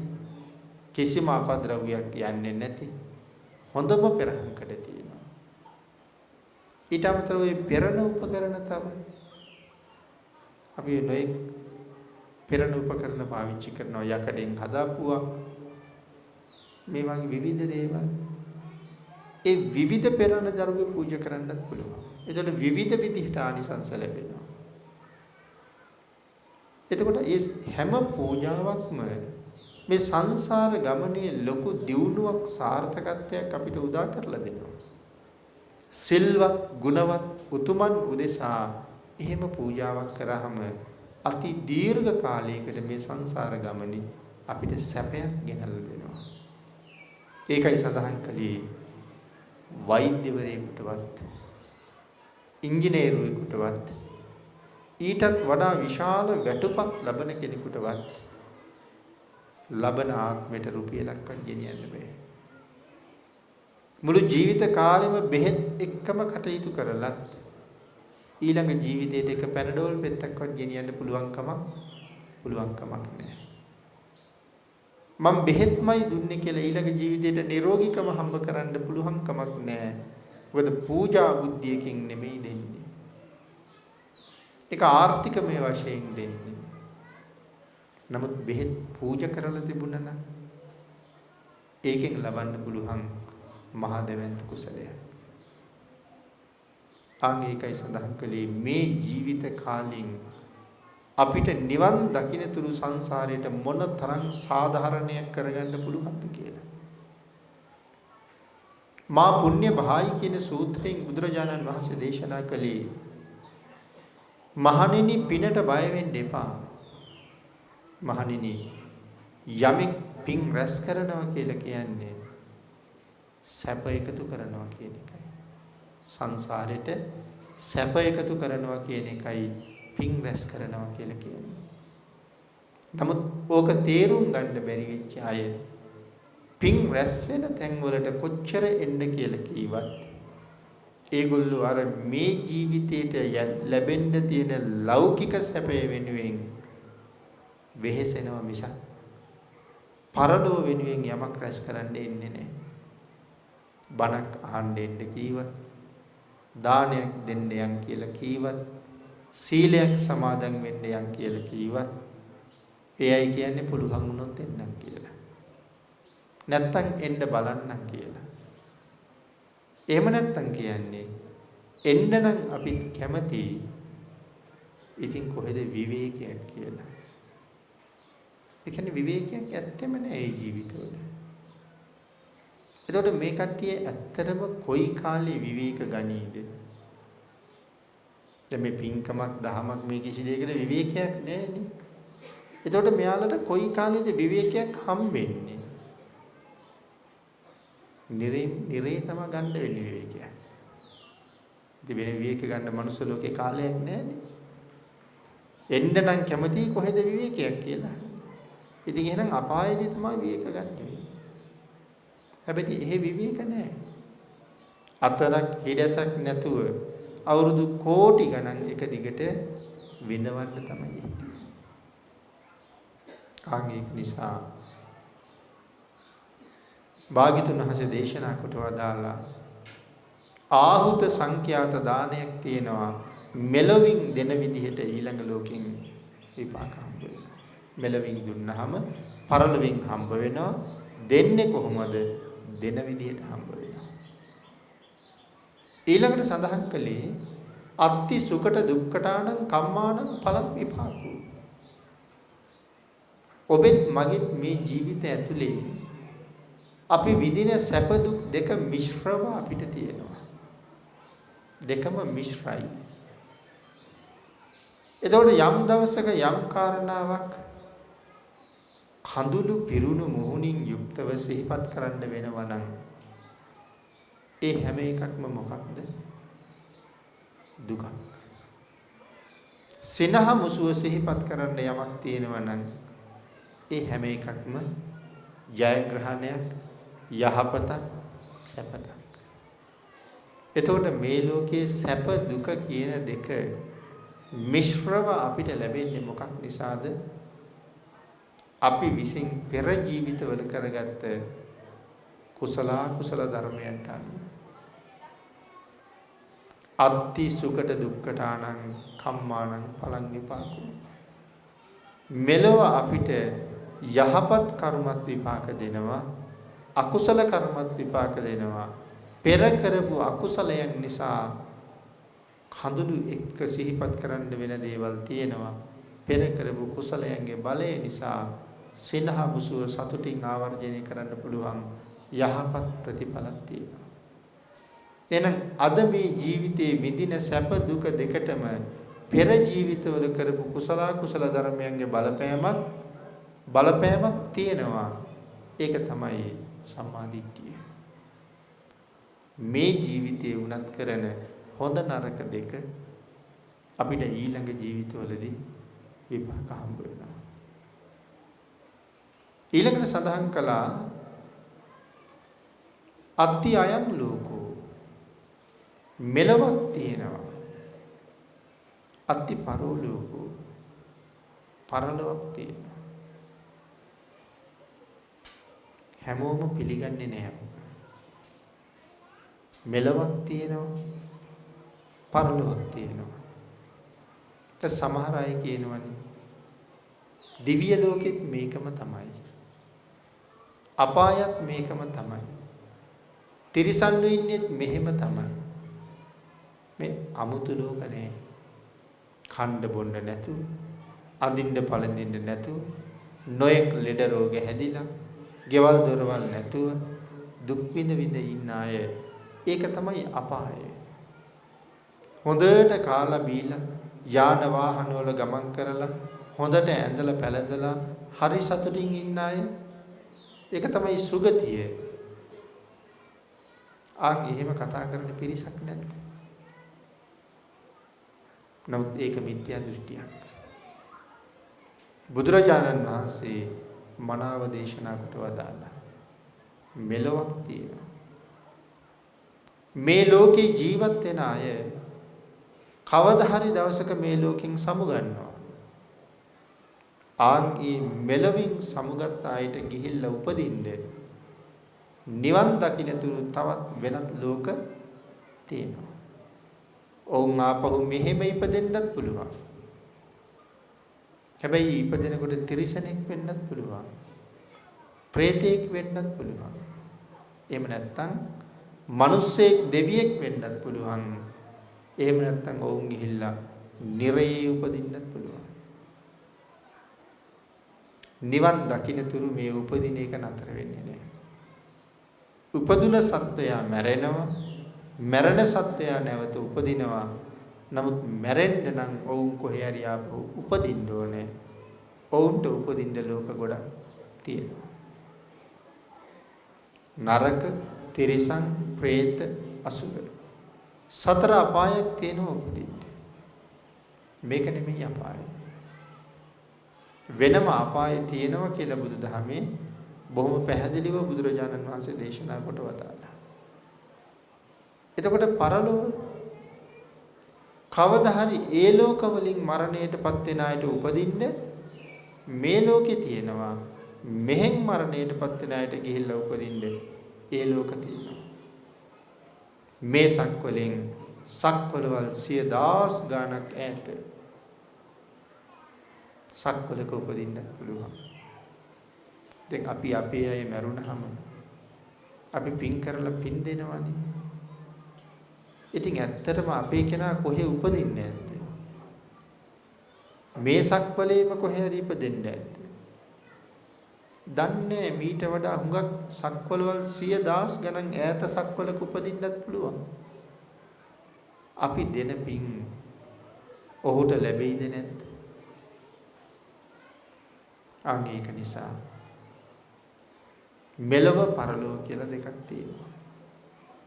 ඒ ඈත ලෝකවල තියෙන අයට මැරිලා උපදින්න මේ ලෝකේ තියෙනවා. අපායවල වලින් චුත වෙන අයට ඇවිල්ලා උපදින්න මේ ලෝකේ තියෙනවා. දිව්‍ය ලෝක වලින් චුත වෙන අයට ඇවිල්ලා ඉපදෙන්න මේ ලෝකේ තියෙනවා. මේ ලෝකෙන් මැරිලා චුත වෙලා යන අයට උපදින්න දිව්‍ය ලෝක තියෙනවා. අපායවල් තියෙනවා. බ්‍රහ්ම ලෝක තියෙනවා. එහෙමනම් සඳහන් කළා අත්ති අයන් ලෝකෝ මෙලවක් තියෙනවා. අත්ති පරෝ ලෝකෝ පරලොවක් තියෙනවා. මෙලව පරලොව පිළිගන්න එක මේ ලෝකේ සම්මාදිට්ඨිය.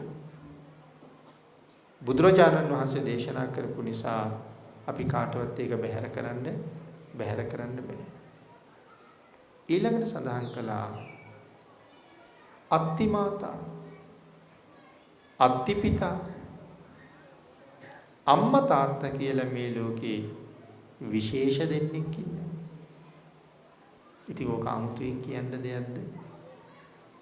අම්මා තාත්තා කියලා දෙන්නෙක් ඉන්නවා කියලා. ඇත්තටම අපි හිතනවට වඩා අම්මා තාත්තා කියන්නේ සුවිශේෂී දෙන්නෙක් නිසා තමයි දසවස්තුක සම්මාදිට්ඨියටත් මේ කාරණාව ගොනු වෙලා තියෙන්නේ.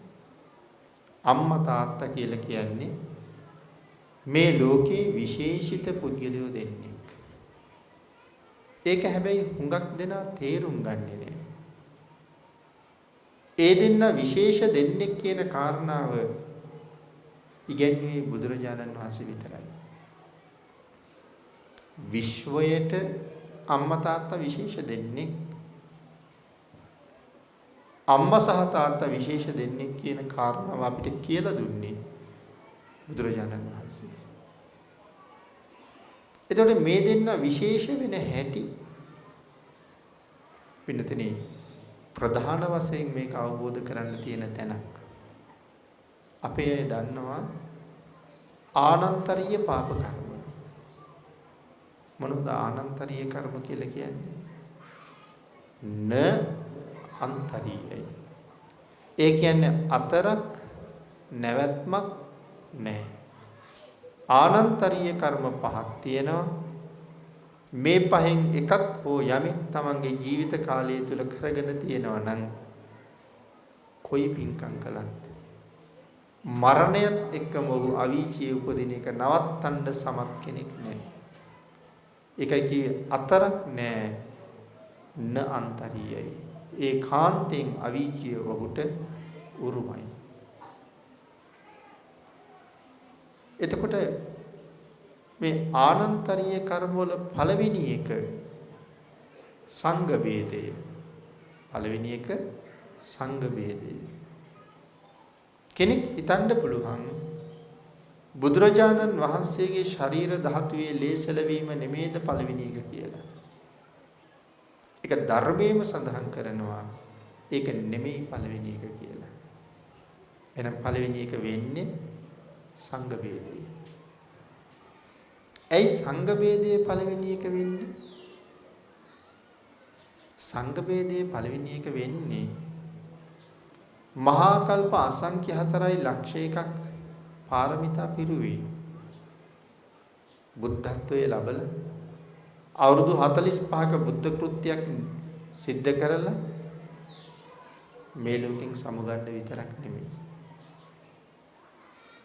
අවබෝධ කරගත්ත ධර්ම රත්නය මේ ශාසනෙත් එක්ක ඉදිරියට පවත්වාගෙන යන්න සංඝ පිරිසක් හදන්නත් එකයි මේ පාරමිතා පුරන්නේ. ශාසනයේ ඉදිරියට ගෙනියන්න සංඝ පිරිසක් හදන්න. ඒකටයි මේ වෙහෙසෙන්නේ. එතකොට ඒ භාග්‍යතුන් වහන්සේ මේ මහා කල්ප අසංඛ්‍ය ගානක් සංසාරේ දුක් විඳලා පිහිටවන ශාසනයේ යම් කෙනෙක් ભેද බින්න කරලා විනාශ කරනවා නම් ඒක භාග්‍යතුන් වහන්සේටම එල්ල කරන මරු පහරක් නෙමෙයිද? සංඝයා යමෙක් ભેද කරනවා නම් භාග්‍යතුන් වහන්සේගේ නික්ලේශී හෘද මණ්ඩලයට එල්ල කරන දරුණු ප්‍රහාරයක් කියලා සඳහන් කරලා තියෙනවා. මොකද බලාපොරොත්තුව විනාශ කරන්නේ. ඒ නිසා සංඝ ભેදයේ එක සංඝයා ભેද වීමෙන් ශාසනය විනාශ වෙනවා. දෙක ලෝහිත උපාදක කර්මය.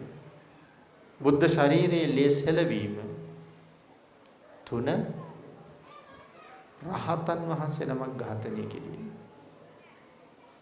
රහතන් වහන්සේ ළඟට මේ ලෝකේ ඉන්න මහා ඊළඟ පුණ්‍යවන්තයා කවුද? අනාගාමී වහන්සේ. එහෙමනේ. රහතන් වහන්සේකින් පස්සේ ඉන්නේ අනාගාමී වහන්සේ. ඊට පස්සේ ඉන්නවා සකදාගාමී වහන්සේ, ඊට පස්සේ ඉන්නවා සෝවාන් වහන්සේ. මරණයත් එක්කම සුගතියේ සහ බඹලෝ උපදින අය. කිසි සැකයක් නැහැ. පළවෙනි දොරටුවෙන්, දෙවෙනි දොරටුවෙන්, තුන්වෙනි දොරටුවෙන් නිවන් දැකපු අය. කිසි සැකයක් නැහැ. නමුත් අනාගාමීන් වහන්සේ ඝාතනය කළොත් ආනන්තරීයයි කියලා ත්‍රිපිටකයේ කොහෙවත්ම කියලා නැහැ. ආනන්තරීය සදිසයි කියලා සඳහන් කරන්නේ. ආනන්තරීය කර්මයක් හා සමාන අකුසලයක්. නමුත් ආනන්තරීයයි නෙමෙයි.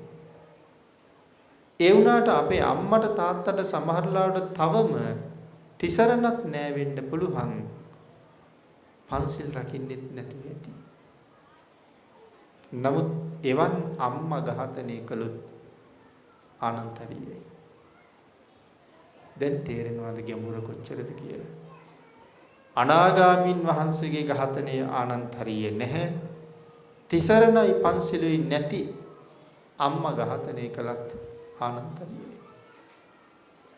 අම්මා තාත්තා කියන දෙන්නට මේ ලෝකේ මොන තරම් විශේෂත්වයක් තියෙනවද එතකොට? අන්න ඒකයි දේශනා කළේ අම්මා තාත්තා දකින්න ඕනේ ගිනි කඳන් දෙකක් වගේ කියලා.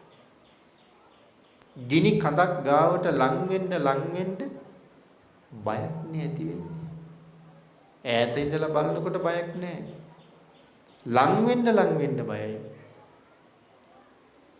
අම්මා තාත්තා ගාවට ලං වෙනකොටත් හුඟක් පරිස්සම් වෙන්න ඕනේ කියලා කියන්නේ. එයි මං අතින් ඒ අයට කොයිතරම් වැරදි වෙන්න පුළුවන්ද? එකට එක කියන්න පුළුවන්. අඬ ගහනකොට ඇහුන්නේ නැහැ වාගේ ඉන්න පුළුවන්. එහෙම නැත්නම් තරහ ගිහිල්ලා බනින්න පුළුවන් මව්පියන්ට. සමහරලාට උයලා පිහලා දුන්න කෑම එක පොළවේ ගහන්නත් පුළුවන්. රවල බලන්නත් පුළුවන්. මේ හැම එකකින්ම අසීමාන්තික අකුසලයක් රැස් වෙනවා. සීමාව හිතා ගන්න බෑ. ඊට අමතරව කෙනෙක් ගිහිල්ලා කරට උඩින් අත දා ගන්න පුළුවන්. තව කෙනෙක් අම්මා පුටුවේ වාඩි වෙලා ඉන්නකොට ගිහිල්ලා ඇඳ උඩින් වාඩි වෙන්න පුළුවන්. අම්මා සමහරට කුස්සියේ උයවියා ඉන්නකොට අම්මා බිම ඉඳගෙන උයනවා. දරුවෝ ගිහිල්ලා පුටුවේ වාඩි වෙන්න පුළුවන්. අම්මා තාත්තා ළඟින් යනකොට එනකොට අපි උස් ආසනයක වාඩි වෙලා ඉන්නවා. නැගිටලා ගරුසරු දක්වන්නේ නැහැ වෙන්න පුළුවන්. මේකක්වත් සුළුපටුයි කියලා හිතනවද? මේකක්වත් සුළුපටු නෑ. මේ හැම එකක්ම හුඟක් අකුසල් සහිතයි. සිතුවිලි මාත්‍රයක්, වචන මාත්‍රයක් අපිට අයහපතක් කරන්නේ මව්පියන්ට විරුද්ධව හිතන. උත්තර සාමණේරයන් වහන්සේ කොහොඹ උලක උල තිබ්බා. අතීත කර්මය මොකක්ද කියලා සඳහන් කරනකොට කාරණා දෙකක් මතක් කරනවා. මොකද්ද? එකක් තමයි පෙර භවයක පොඩි දරුවෙක් හැටියට කොහොඹ කීරක් අරගෙන මැස්සෙක් උල තිබ්බා. ඒ අකුසලයට මෙදත් කොහොඹ උලක උල තියෙනවා. අනිත් කාරණාව තමයි දවසක් තමන්ගේ අම්මට බැනලා තියෙනවා මට පුළුවන් වුණ දවසක ඔබ උල තියෙනවා කියලා. ඒ වචනයත් මෙතෙන්ට විපාක දෙන්න හේතු වෙනවා. කුජුත්තරා මේ ශාසනයේ මහ උපාසිකාවක් බණ අහලා ඉවර වෙනකොට ඒ ධර්ම දේශනාව මුල ඉඳලා අගටම දේශනා කරන්න තරම් ඥාන ශක්තියක් තියෙනවා. නමුත් කුජුත්තරා කුදුයි කුදු වූ උත්තරා කුජුත්තරා ඒ වගේම කුජුත්තරා 16ක්. ඒ කුජුත්තරා 16ක් වෙන්නේ රහතන් වහන්සේ නමකකින් වැඩක් ගත්ත හින්දා. බොහෝ වෙලාවට අහලා ඇති කතාව පෙර භවයක කුජුතරා රාජකුමාරිකාවක් ඇත් එක්ක රහත් වෙච්ච භික්ෂුණියක් බොහොම කුළුපගයි. රාජමාලිගාවට පිණ්ඩපාතේ වැඩියහම කෙලින්ම යන්නේ තමන්ගේ යෙහෙළියගේ කුටියට.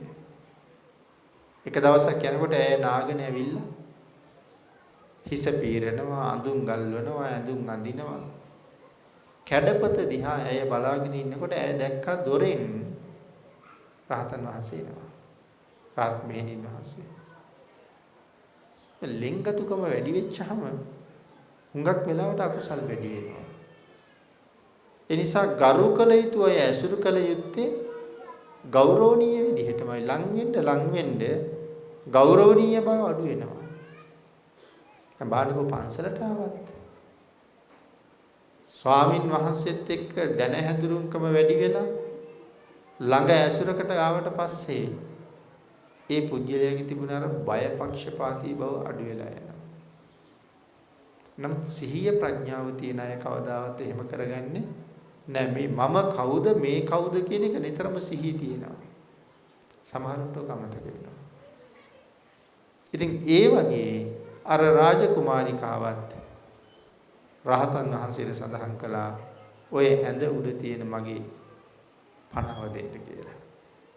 එහෙම නැත්නම් එයාගේ සැරසිලි උපකරණ ටික තියෙන බෑග් එක දෙන්න කියලා. ඔක ආකාර දෙකටම සඳහන් කරලා තියෙනවා. නමුත් රහතන් වහන්සේනේ සිහියෙන්නේ. දැන් ඔබතෝ කෝටික ප්‍රශ්නයකට මුහුණ පෑවි. මේක දුන්නේ නැත්තම් ඇයට තරහ යනවා. රහතන් වහන්සේ ගැන තරහ ගත්තොත් අනිවාර්යෙන් නිරේට යනවා. මේක දුන්නොත් රහතන් වහන්සේ නමකකින් වැඩක් ගත්ත නිසා සංසාරේ 16ක් වෙලා ඉපදෙනවා. අපායට යනවට වඩා 16ක් වෙන එක මහා සම්පතක්.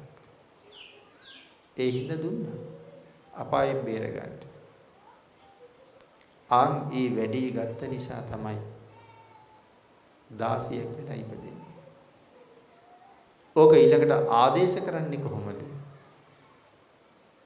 අම්මගෙන් තාත්තගෙන් වැඩ ගන්නවා නම් ඒකත් ඊට සමානයි කියලා. දරුවන්ට බෑ මව්පියන්ගෙන් කවදාවත් වැඩක් ගන්න. අපිට යමක් කරන්න පුළුවන් කාලේ කෑම කකා ඉඳලා එහෙනම් අම්මට කියන්න බෑ වතුර කෝප්පයක් ගෙනත් දෙන්න කියලාවත්. ඇඳ උඩ තිබ්බ පැසහිල්ලලා අර හැම වුණා නම් අම්මගෙන් වතුර කෝප්පයක් ඉල්ලන එකත් කොච්චර බලපානවද? අම්මා ලෙන්ගතුකමට ගෙනත් දෙන්න පුළුවන්. ඒක අම්මගේ වැඩක්. නමුත් මට අම්මට වැඩ පවරන්න බෑ. හැබැයි ඉතින් ධර්මය දන්නේ නැතිකොට කොච්චර අසරණද සමාජයේ. අම්මලා තාත්තලා දහදුක් විඳලා දරුවන්ට උගන්නලා විශ්වවිද්‍යාලවල යවලා රැකී ආරක්ෂා හොයලා දීලා අන්තිමට රැකියාවක් කරන කෙනෙක් විවාහත් කරලා දීලා අපි දැන් නිදහස් කියලා හිතනවා. ටික කාලයක් යනකොට ඒගොල්ලන්ටත් දරුවෝ ලැබෙනවා. දැන් රස්සාවට යන්නත් ඕනේ. දරුවා බලා ගන්නත් ඕනේ. කෙලින්ම හිත යන්නේ කොහාටද? අම්මා එක්කේමුද කියලා. එදා ඉඳලා ඒගොල්ලෝ වැඩට ගිහිල්ලා එනකොට අම්මා ගෙදර වැඩ ටික කරලා තියෙන්නේ. මුලින් නම් එක්කාවේ අම්මා ළමයා විතරක් බලා ගන්න කියලා. හැබැයි මාසයක් කමාරක් පහු වෙනකොට ගේ අතු ගාලා නැත්තම් ඒත් බයිනවා. පුටු ටික පිහලා නැත්තම් ඒත් බයිනවා. රෙදි ටික හොදලා තිබ්බේ නැත්තම් ඒත් බයිනවා. උයලා නැත්තම් ඒත් බයිනවා. අම්මා නොදැනීම ගෙදර සේවිකාව වෙන්න වැඩි කාලයක් යන්නේ නැහැ. වත්ත පිටිය බලා ගන්න තාත්තා ඉන්නවා. ගෙදර බලා ගන්න අම්මා ඉන්නවා. නිමාඩු දවසටත් දරුවෝ විනෝද ගමන් යනවා. අම්මයි තාත්තයි ගෙවල් අතු ගගා බලන්න ඉන්නවා. ධම්මෝ හවේ රක්කති ධම්මචාරය. ධර්මය දන්නවනම් ඔවුන්ට ධර්මයේ තුලින් රැකවරණයක් දෙනවා. එහෙම කරන්න එපා කියලා. නොදන්නකම නිසා සංසාරේ කී කාලයක් දාසකම් කරලා නතර වෙන්න වේවි කියන එක තමයි තේරෙන්නේ නැත්තේ. ඊට බැනපුවාට දොස් කියපුවාට සමහර අය මේ මදිවට ගහනවා.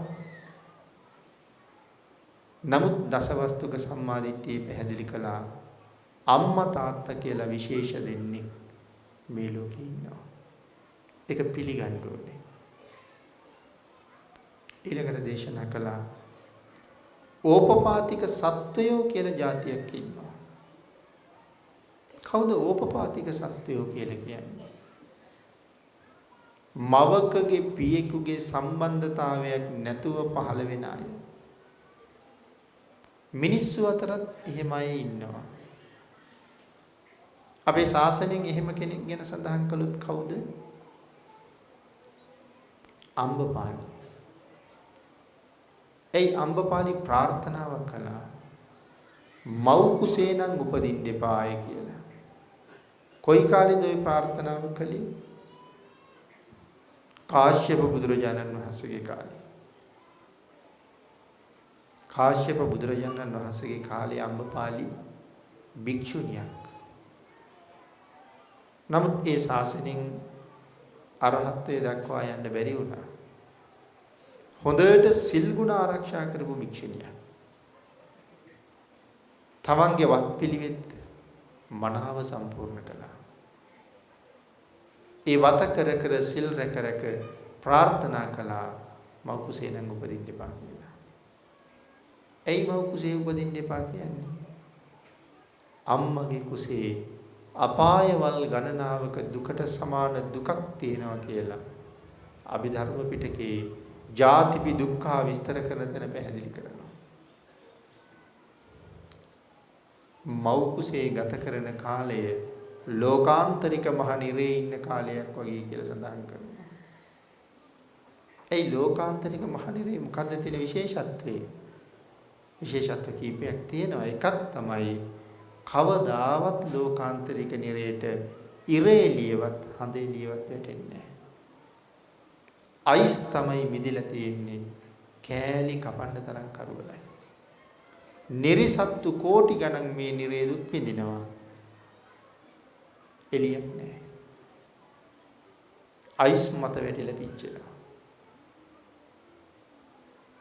එතකොට මේ ලෝකාන්තරික නිරේ දෙන දුක අම්මගේ කුසේ කොහොමද තියෙන්නේ? දැන් අපි මිනිස්සුયો දිහා මේ පිටපැත්තෙන්නේ බලන්නේ. අපි හිතන්නේ නෑනේ මගේ ඇඟ ඇතුළ කොච්චර කරවලද කියලා. දැන් ඇඟ ඇතුළේ කුහරයක් තියෙනවනේ. දරුවෙක් හැදෙන්නේ ගර්භාෂය ඇතුළේ. ඉතින් මේ ඇඟ ඇතුළට එළිය වැටෙන්න කොහෙන්වත් ඉඩක් තියෙනවද? ඇතුළට ගිහිල්ලා බැලුවොත් කට්ට කරවලයි. ඉන් 10 මාසයක් ඉන්න වෙන්නේ එවන් අඳුරක. ඒ නිසා තමයි සඳහන් කරේ ලෝකාන්තරික මහ නිරේ වගේ කියලා. අපායවල් ගැන කියනකොට ගූත නිරේ කියලා නිරයක් ගැන විස්තර කරනවා. ඒ නිරේ තියෙන්නේ අසුචි සහ මුත්‍රා. ඒ දෙකම හැම වෙලාවෙම දුන්දදා පැහැෙනවා.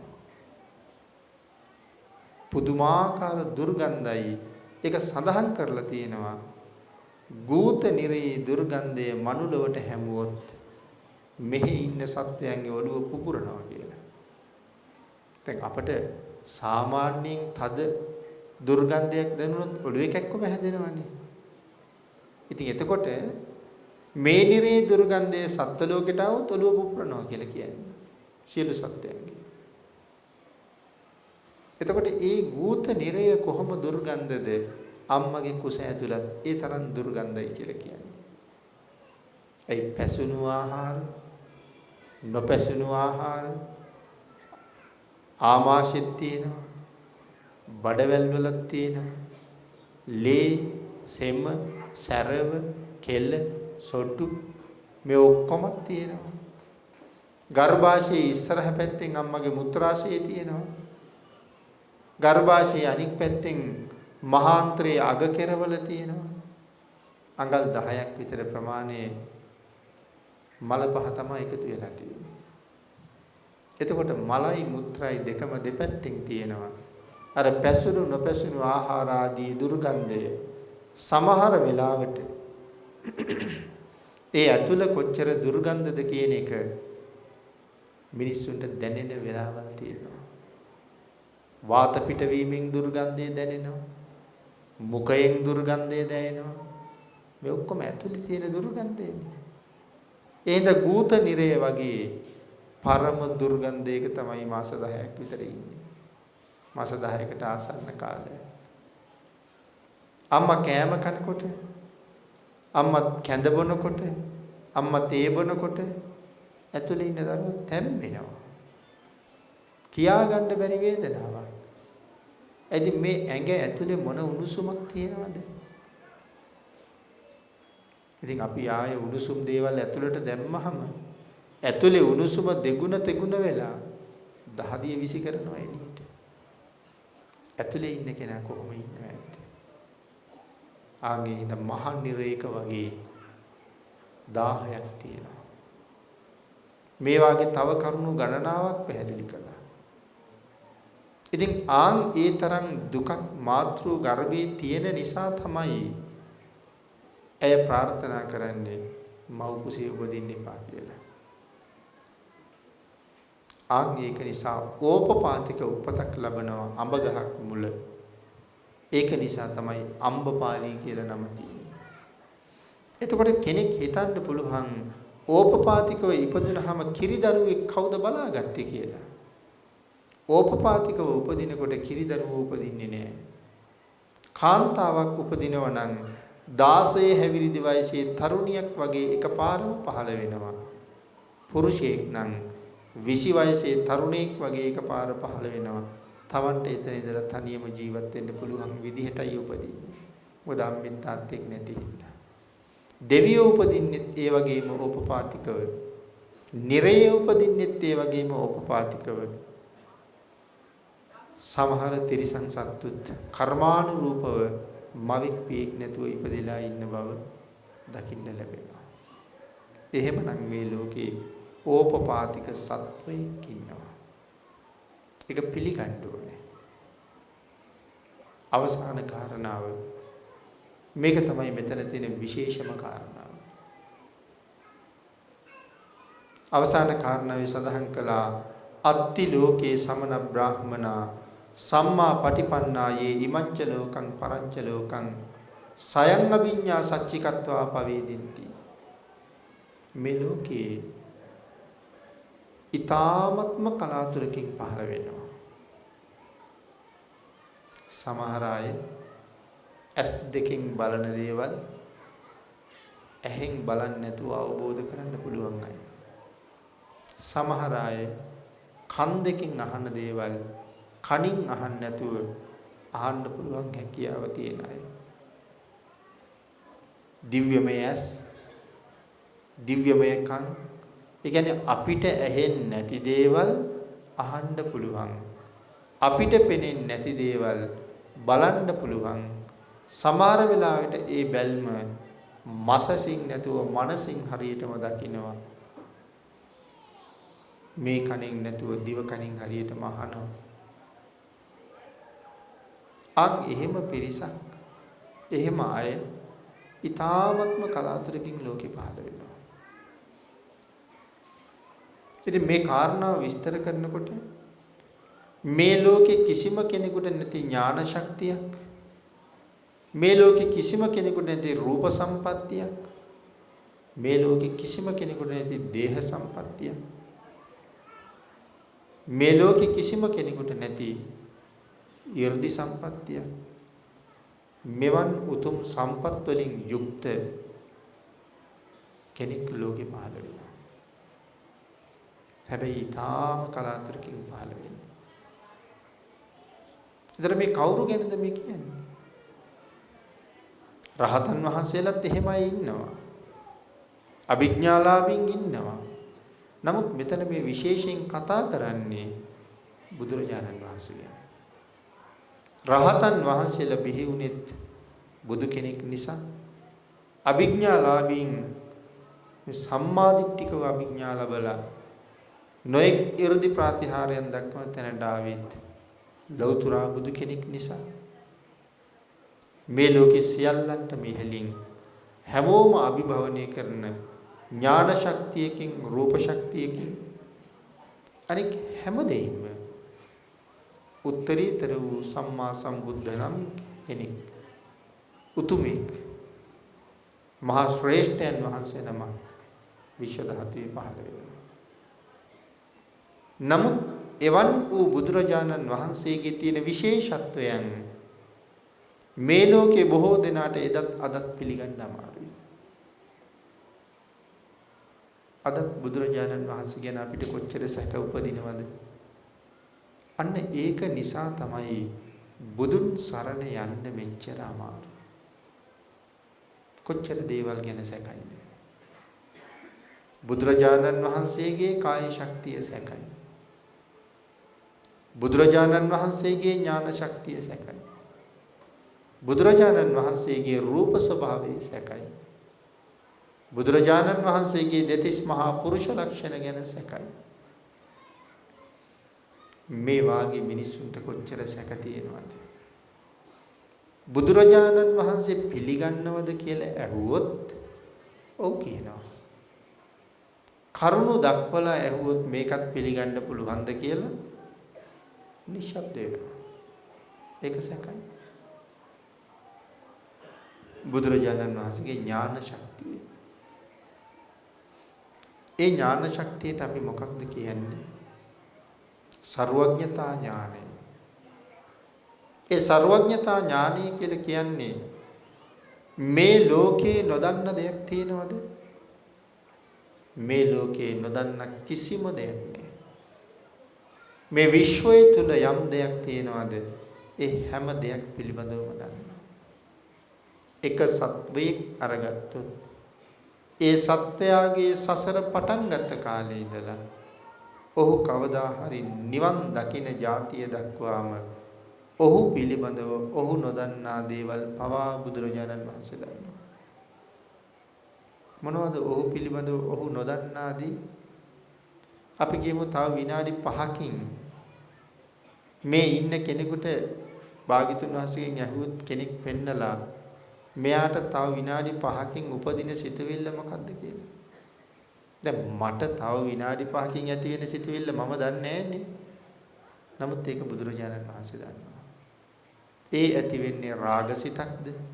ඒ ඇති වෙන්නේ ද්වේෂසිතක්ද? ඒ ඇති වෙන්නේ මෝහසිතක්ද? භාග්‍යතුන් වහන්සේ දන්නවා. මෙන්න මේ වෙලාවට ඔහුට පහළ වෙන්නේ ද්වේෂසිතක් කියලා බුදුරජාණන් වහන්සේ දේශනා කළොත් පෙරපසු වෙනසක් නැහැ. හරියට මේ වෙලාවට ඔහුට කේන්ති කියලා. ඒකයි සඳහන් කළේ සත්වයා සම්බන්ධයෙන් ඔහු නිවන් දකින තුරුම ඔහු පිළිබඳව සියලුම දේ දන්නවා. එතකොට බුදුරජාණන් වහන්සේගේ ඥාන ශක්තිය මේ විශ්වයේ කොපමණද? භාග්‍යතුන් වහන්සේගේ ඥානය එපමණයි. භාග්‍යතුන් වහන්සේගේ ඥානය කොපමණද? මේ විශ්වයේ එපමණයි. තවත් තැනක සඳහන් කළා ලෝක විදූ ගුණය විස්තර කරනකොට තව බොහෝ දේවල් පැහැදිලි කරනවා. බුදුරජාණන් වහන්සේ හඳුන්වන්නේ එක වචනයක් තියෙනවා මේ ශාසනය පාවිච්චි කරන තථාගත කියලා. මේ තථාගත කියන වචනය නැවත කොටස් 8කට බෙදලා විස්තර කරලා තියෙනවා.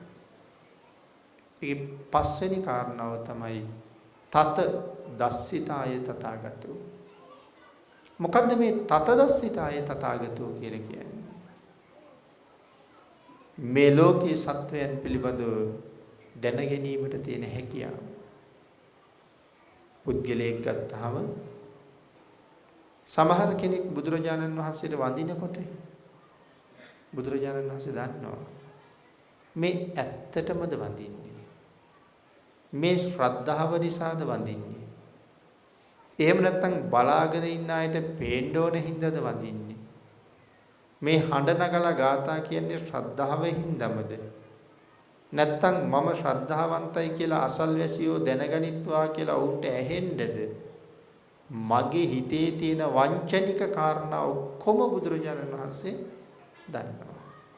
මොහු මට සලකන්නේ වංචාවට කියලා. ඒ වගේම තමයි අපේ හිතේ තියෙන ශ්‍රද්ධාදී ගුණධර්ම පිළිබඳවත් බුදුරජාණන් වහන්සේ මනාවම දන්නවා.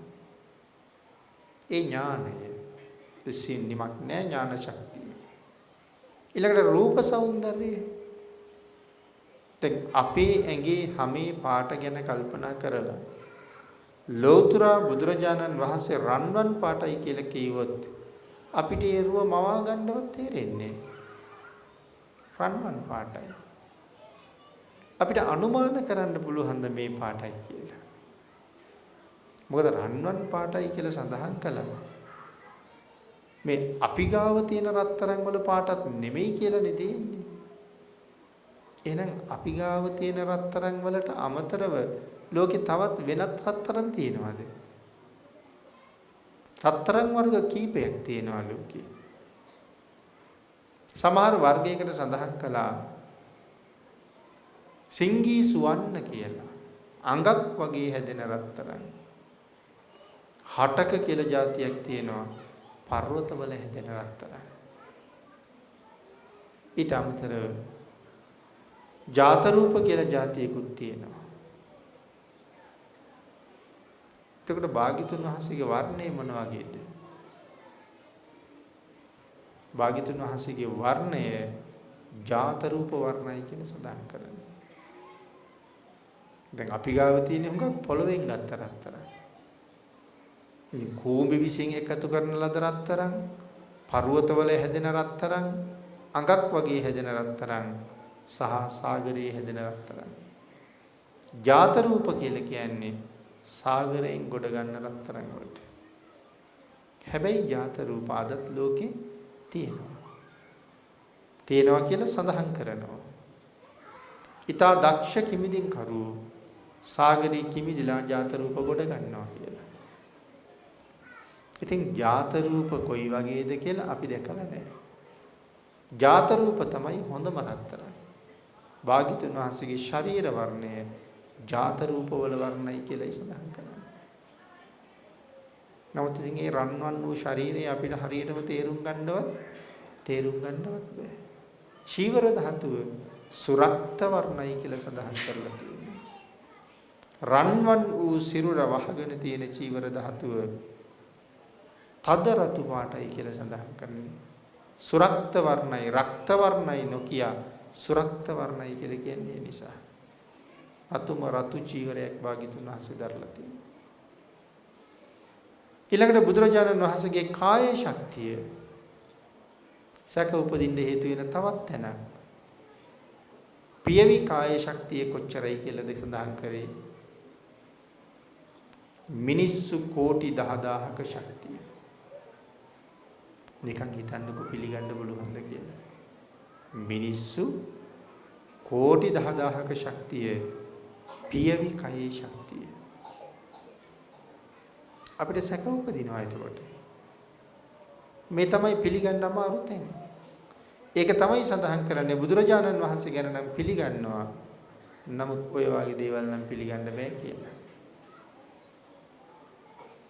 මෙන්න මේ ශක්තියට තමයි ධර්මයේ කියලා තියෙන මහා නාරායන සංඝාත බලය කියලා. මේ ශක්තියට කියන්නේ මහා නාරායන සංඝාත බලය.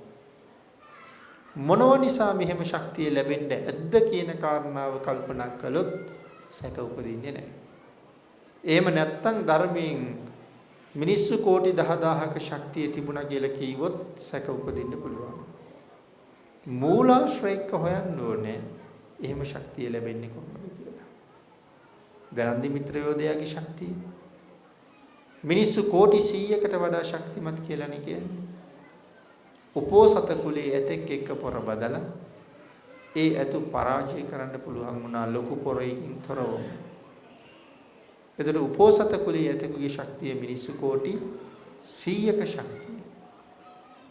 එතකොට නන්දි මිත්‍ර යෝධයා එහෙම ශක්තිය ලැබුවේ සංසාරේ මොනව කරපු නිසාද කියලා පැහැදිලි කරනවා. බොහෝ දේවල් කරන්න ඇති ශක්තිය ලබන්නේ. විශේෂයෙන් මොනවද සඳහන් කරලා තියෙන්නේ? රහතන් වහන්සේ නමකට දන් දීලා තියෙනවා. තව රහතන් වහන්සේලාට බුද්ධ ශාසනවල දන් දෙන්නේ නැති. කාශ්‍යප සම්මා සම්බුදුරජාණන් වහන්සේට කිරිබත් පූජා කරලා තියෙනවා. ඔයිට අමතරව තවත් විශේෂ පූජාවක් ශක්තිය ලබන්න කරලා තියෙනවා. හැරමිටි පූජාව. හැරමිටි පූජාව ශක්තිය ලැබෙන පූජාවක්. අපි හිතන්නේ නෑනේ මේවා. ඇත්තටම හැරමිටියක් දෙනවා කියන්නේ ශක්තියක් දෙනවා කියන්නේ. හැබැයි ඉතින් අර පෙරහංකඩ ගැන කතා කළා වගේ, ඉදිකටු ගැන කතා කළා වගේ හැරමිටි වල අපි ওই දකින්න හැරමිටිය විතරක් නෙමෙයි තියෙන්නේ. විවිධ හැරමිටි තියෙනවා. තනි යතින් බිම ඇන යන හැරමිටි තියෙනවා. හැරමිටිය බිම නැති වෙන්න, බිම වැටෙන්නේ නැති වෙන්න අතට ආවරණයක් එක්ක රැඳෙන හැරමිටි තියෙනවා. අත් දෙකෙන්ම ඉස්සරහට තියා ගිහිල්ලා ශක්තිය ලබන හැරමිටි වගේ එහෙම සකස් කරපුවා තියෙනවා. අපේ විනය පිටකේ තියෙනවා රියන් 4ක් උස හැරමිටියක් ගැන.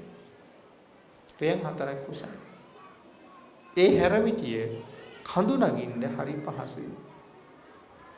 අර කෙටි එකට වඩා කඳ නගින්න උස හැරමිටිය හරි පහසුයි.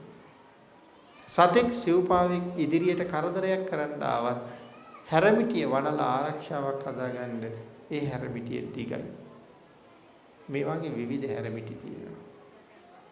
ඉතින් කාශ්‍යප භාග්‍යතුන් වහන්සේට කිරිබත් පූජා කළා විතරක් නෙමෙයි සැරයටි පූජාවත් කරලා තියෙනවා. එතකොට නන්දිමිත්‍ර යෝධයා ගැන සඳහන් කරනකොට මෙහෙම පූජා කරලා මෙහෙම කායික ශක්තියක් ලැබුවා නම් මහා කල්ප අසංඛ්‍ය 4 ලක්ෂ එකක් දාන පාරමිතාව පුරාගෙන එන කාලේ බුද්ධත්වයට පාරමිතා පුරනකොට කොහොම දන් දෙන්නේ ඇත්ත? තමන්ගේ හෘද මාංශේ ඇස් දුන්නා කියලා සඳහන් කළා අහසේ තරු වලට වැඩිය. ලේ දුන්නා කියලා දේශනා කළා මහා සාගරයේ ජලයට වැඩිය. මස් කපල දන් දුන්නා කියනවා මහ පොළොවේ පස් වලට වැඩිය. අපිට තේරෙනවද එතකොට? යදුන් 240000ක් ඝනකඩ මහ බොල් පොළොව තමන්ගේ ශරීර මාංශේ තමන්ම කපා දෙනවා. දරුවෝ දන් දුන්නේ හැටි. බිරිඳ දන් දුන්නේ හැටි. තමන්ගේ ජීවිතයත් හැරපු හැටි. අන්තිමාත්මේ වෙස්සන්තර මහරජුරෝ දන් දෙනකොට සඳහන් කරනවා මේ යොදුන් 240000ක් ඝනකඩ බොල් පොළොව වෙවුලන්න පටන් ගත්තා කියලා. අපිට තේරෙනවද මේ මහ පෘථුවිය වෙවුලුවා කියලා කියහම ඒ දානේ කොහොම දානයක් වෙන්න ඇද්ද කියලා. බෝධි මූලයේදී මාරයා ඇවිල්ලා කරදර කරන වෙලාවේ මුළු දාන පාරමිතාව ආවර්ජනය කරන්නෙත් නැහැ. වෙස්සන්තර මහරජුරු දුන්නු දාන ටික ආවර්ජනය කරලා මහ පෘථුවිය දිහාට දකුණු ශ්‍රී හස්තේ දිගු කරලා අහන්නේ මං එහෙම දන් දුන්නේ මේ වජ්‍රාසනය ලබන්නයි. එදා මං දන් දෙනකොට පුදුමයටපත් වෙච්ච මහ පෘථුවිය මාරයා ළඟ ඔබ මට සාක්ෂි කියන්නේ නැද්ද? එහෙම අහනකොට නැවත වතාවක් මේ මහ පොළොව සැලි නැගෙනවා. යදුන් ගානක් මාරයාගේ හස්තිය ඒත් එක්කම බෝසතාණන් වහන්සේ ළඟ දණින් වැටුණා. මාරයාගේ පිරිස හුලං ගොඩකට පුළුම් ගොඩකට හුලං පාරක් වැදුනහම කොහොමද සීසීකට ඉහිරුණා කියලා සඳහන් කරන්නේ. ඉතින් එහෙම දන් දීපු මහබෝසතාණන් වහන්සේට ලෞතුරා බුදු වෙනකොට මේ සංසාරේ රැස් කරගත්ත මේ ශක්තියින් අය විපාක දෙන්න කාලයක් නැහැ. අන්තිම ජීවිතේ අර සියලු කුසල් එකතු වෙලා විපාක දෙන නිසායි මේ තරම් ශක්තිය. ආංගිකින්ද අපි කල්පනා කරන්න ඕනේ ලෞතර බුදුරජාණන් වහන්සේ පිළිබඳව මේ නිර්මල ත්‍රිපිටකයේ යම් කාරණාවක් අන්තර්ගතද සඳහන් වෙලා තියෙනවද? ඒ කිසිම කරුණක් මට සැක නැහැ. ත්‍රිපිටකයේ තියෙනවා නම් මම දිවි හිමියෙන් ඒක බාර ගන්නවා. ලෞතර බුදුරජාණන් වහන්සේ මේ තරම් ගුණවත්. භාග්‍යතුන් වහන්සේ මේ තරම් සිල්වත්. භාග්‍යතුන් වහන්සේගේ ਸਰවඥතා ඥානය, රූප ස්වභාවය, කායික ශක්තිය, ශරීර ප්‍රමාණය මෙමකොත් මට සැක නැහැ. ඒ සියලුම දේවල් මම පිළිගන්නවා. බුද්ධං සරණං ගච්ඡාමි. ඒ මහා මුනීන්ද්‍රයන් වහන්සේ මම සරණ යනවා කියලා එක හිතින් කල්පනා කරපු දවසට අපිට බුදුන් සරණ යන අවස්ථාවක් ලැබෙනවා. හැබැයි යමෙක් බුදුන් සරණ ගියොත් ඒ පුද්ගලයා දහම් සඟුන් නිකම්ම සරණ යනවා. බුදුන් සරණ ගියපු කෙනාට ධර්මය ගැන කිසි සැකයක් නැහැ. සංඝයා ගැන සැකයකුත් නැහැ. හැබැයි මේ තුනුරුවන්ගෙන් එක රුවණක් ගැන හෝ සැකයි නම් ඔහුට තුනුරුවනම නැහැ. නමුත් යමෙක් මේ තෙරුවන සරණ ගියා නම් ඔහු මේ ලෝකෙ මොනතරම් ලාභයක් ලබනවද? මරණයත් එක්කම සුගතිය උපදිනවා. යමෙකුට තිසරණ තියෙනවා නම්, යමෙකුට පන්සිල් තියෙනවා නම්, ඔහු දසදාන වස්තුවත් සම්පූර්ණ කරගෙන නම් මේ ලෝකේ මැරෙන්න බය වෙන්න කාර්යයක් නැහැ. ඒ මැරිච්ච ගමන් මොකද වෙන්නේ? මීට වඩා හොඳ තැනක උපදිනවා. මීට වඩා හොඳ තැනක උපදින බව විශ්වාස නම් එහෙම් මෙහෙන් කෑලි කපලා බද්ධ කරලා තවත් ජීවත් වෙන්න ඕනේද? ඉතින් එහෙම බද්ධ කරලා ආයි ජීවිතේ ගත්තත් ඊළඟට තවත් දුක්ඛන්දරාවකට මූණ පාන්න වෙනවනේ. වෙනත් ලෙඩ ගොඩක් හැදෙනවනේ.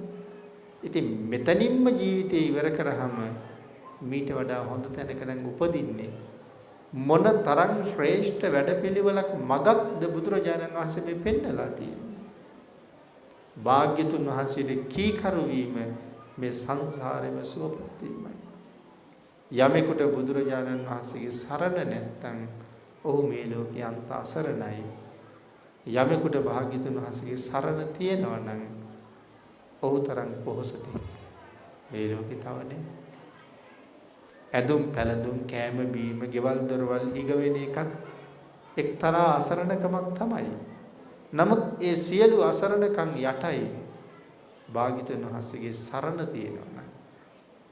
සුප්‍රබුද්ධ කුට්ටි ගාවට ඇවිල්ලා සක්‍ර දේවේන්ද්‍රයන් වහන්සේ කියන්නේ ඔබ දුප්පත්, මං ඔබේ දුප්පත්කම නැති කරනවා. ඔබ ලෙඩෙක්, මං ඔබේ අසනීපේ සනීප කරනවා. හැබැයි මං කියන එක කියන්න ඕනේ. මොකද්ද කියලා ඇහුවා. බුදුන් නොවේ කියපන්, දහම් නොවේ කියපන්, සංගුම් නොවේ කියපන්. සුප්‍රබුද්ධ අහනවා ඔබ කවුද? මම සක්‍ර දේවේන්ද්‍රය. ඔබ සක්‍රය වුණත් මහ මෝඩයෙක්. ඔබ හිතුවද මම දුප්පත් කියලා? මම ගාව තියෙනවා ආර්ය ධන 7ක්. ඒ ආර්ය ධන 7 මම ගාව තියෙන නිසා මං සක්විති රජෙකුට වඩා උසස්. ඔබ දන්නවද? බුදුන්මයි, දහම්මයි, සඟුම්මයි කියලාම සක්‍ර දෙවියන්ට දරා ගන්න බැරි ප්‍රීතියෙන් බුදුරජාණන් වහන්සේකට ගිහිල්ලා කියනවා ස්වාමීනි සුප්‍රබුද්ධ මට මෙහෙම කිව්වා. භාග්‍යවතුන් වහන්සේ දේශනා කළා දේවේන්ද්‍රය මේ ශාසනයේ ආර්ය ශ්‍රාවකයා කවදාවත් තුනුරුවන්ට විරුද්ධ වෙන්නේ නැහැ කියලා. එවන් උතුම් ශාසනයක හිමිකරුවන් බවට පත් වෙන්න, සමාජිකයින් බවට පත් වෙන්න අවස්ථාවක් අපිට ලැබිලා තියෙනවා. ඒ අවස්ථාව සම්පූර්ණ කරගන්න අපි මෙතෙක් සාකච්ඡා කරපු කරුණු 10ම එක හිතින් අපි පිළිගන්න ඕනේ. දසවස්තුක සම්මාදිට්ඨිය. යමෙක් ඒක දරනවා කියලා කියන්නේ ඔහු භාග්‍යතුන් වහන්සේව පිළිගන්නවා කියන එකයි. ඔහු චතුරාර්ය සත්‍ය සම්මාදිට්ඨියට මනාව සුදුසුකම් ලබන කෙනෙක්. එවන් කෙනෙක් හැටියට නිවැරදිව තෙරුවන් සරණ ගිහිල්ලා සෙනහ මුසු මුහුණින් මෙලොවින් සමගන්න පුළුවන් වටිනා ජීවිතයක් පෝෂණය කරන්න තුනුරුවන්ගේ ආශිර්වාදයෙන් ඔබටත් ශක්තිය ධෛර්යය වාග්ය වාසනාව උදා වේවා කියලා ආශිර්වාද කරනවා.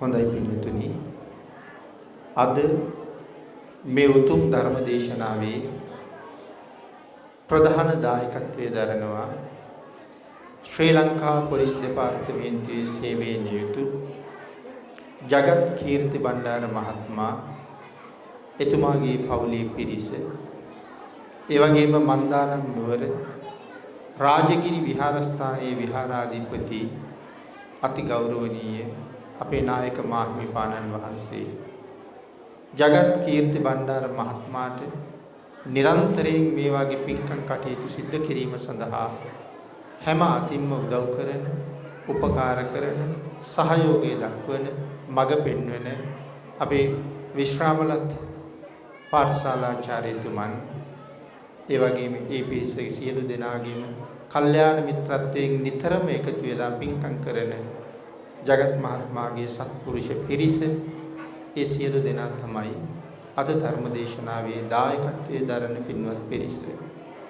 උතුම් අරමුණු හැටියට සිහිපත් කළොත් මේ සියලු දෙනාගේම නමින් නිදන ප්‍රාප්තියටපත් වුණ මව්පස පියපස දෙපාර්ශ්වයේම සියලුම ඥාතීන්ට පින් අනුමෝදන් කිරීම, සුජීවත්ව වාසය කරන දෙමව්පියන්ට රත්නත්‍රී ආශිර්වාදේ ප්‍රාර්ථනා කිරීම, ධර්ම ශ්‍රවණය කරන්න මේ අවස්ථාවට සහභාගී වුණ ලොකු කුඩා පින්නතුන් සියලු දෙනාටම උතුම් තුනුරුවන්ගේ ආශිර්වාදයත් ධර්ම දානානිසංසයත් අනුමෝදන් කිරීම, පින්කම සඳහා මෙතෙක් කාලයක් තුල උදව් කළ උපකාර කළ සියලු දෙනාටම තුනුරුවන්ගේ ආශිර්වාදයේ ප්‍රාර්ථනා කිරීමත්, රට ජාතිය වෙනුවෙන් ජීවිත පරිත්‍යාග කළ ත්‍රිවිධ හමුදාවේ පොලිසියේ සියලුම රණවිරුවන්ට පින් අනුමෝදන් කිරීමත්, අදත් රට ජාතිය ආරක්ෂා කිරීම වෙනුවෙන් මහ මෙහෙවරක යෙදෙන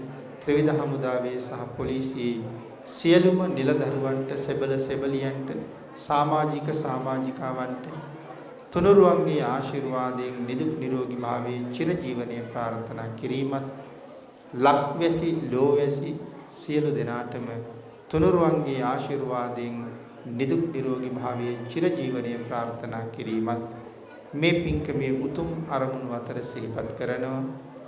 ඊට අමතරව බෞද්ධ මාධ්‍ය ජාලයේ නිර්මාතෘවරව වැඩ සිට අපවත් වී වදාළ අති ගෞරවනීය නායක මාහිමිපාණන් වහන්සේටත්,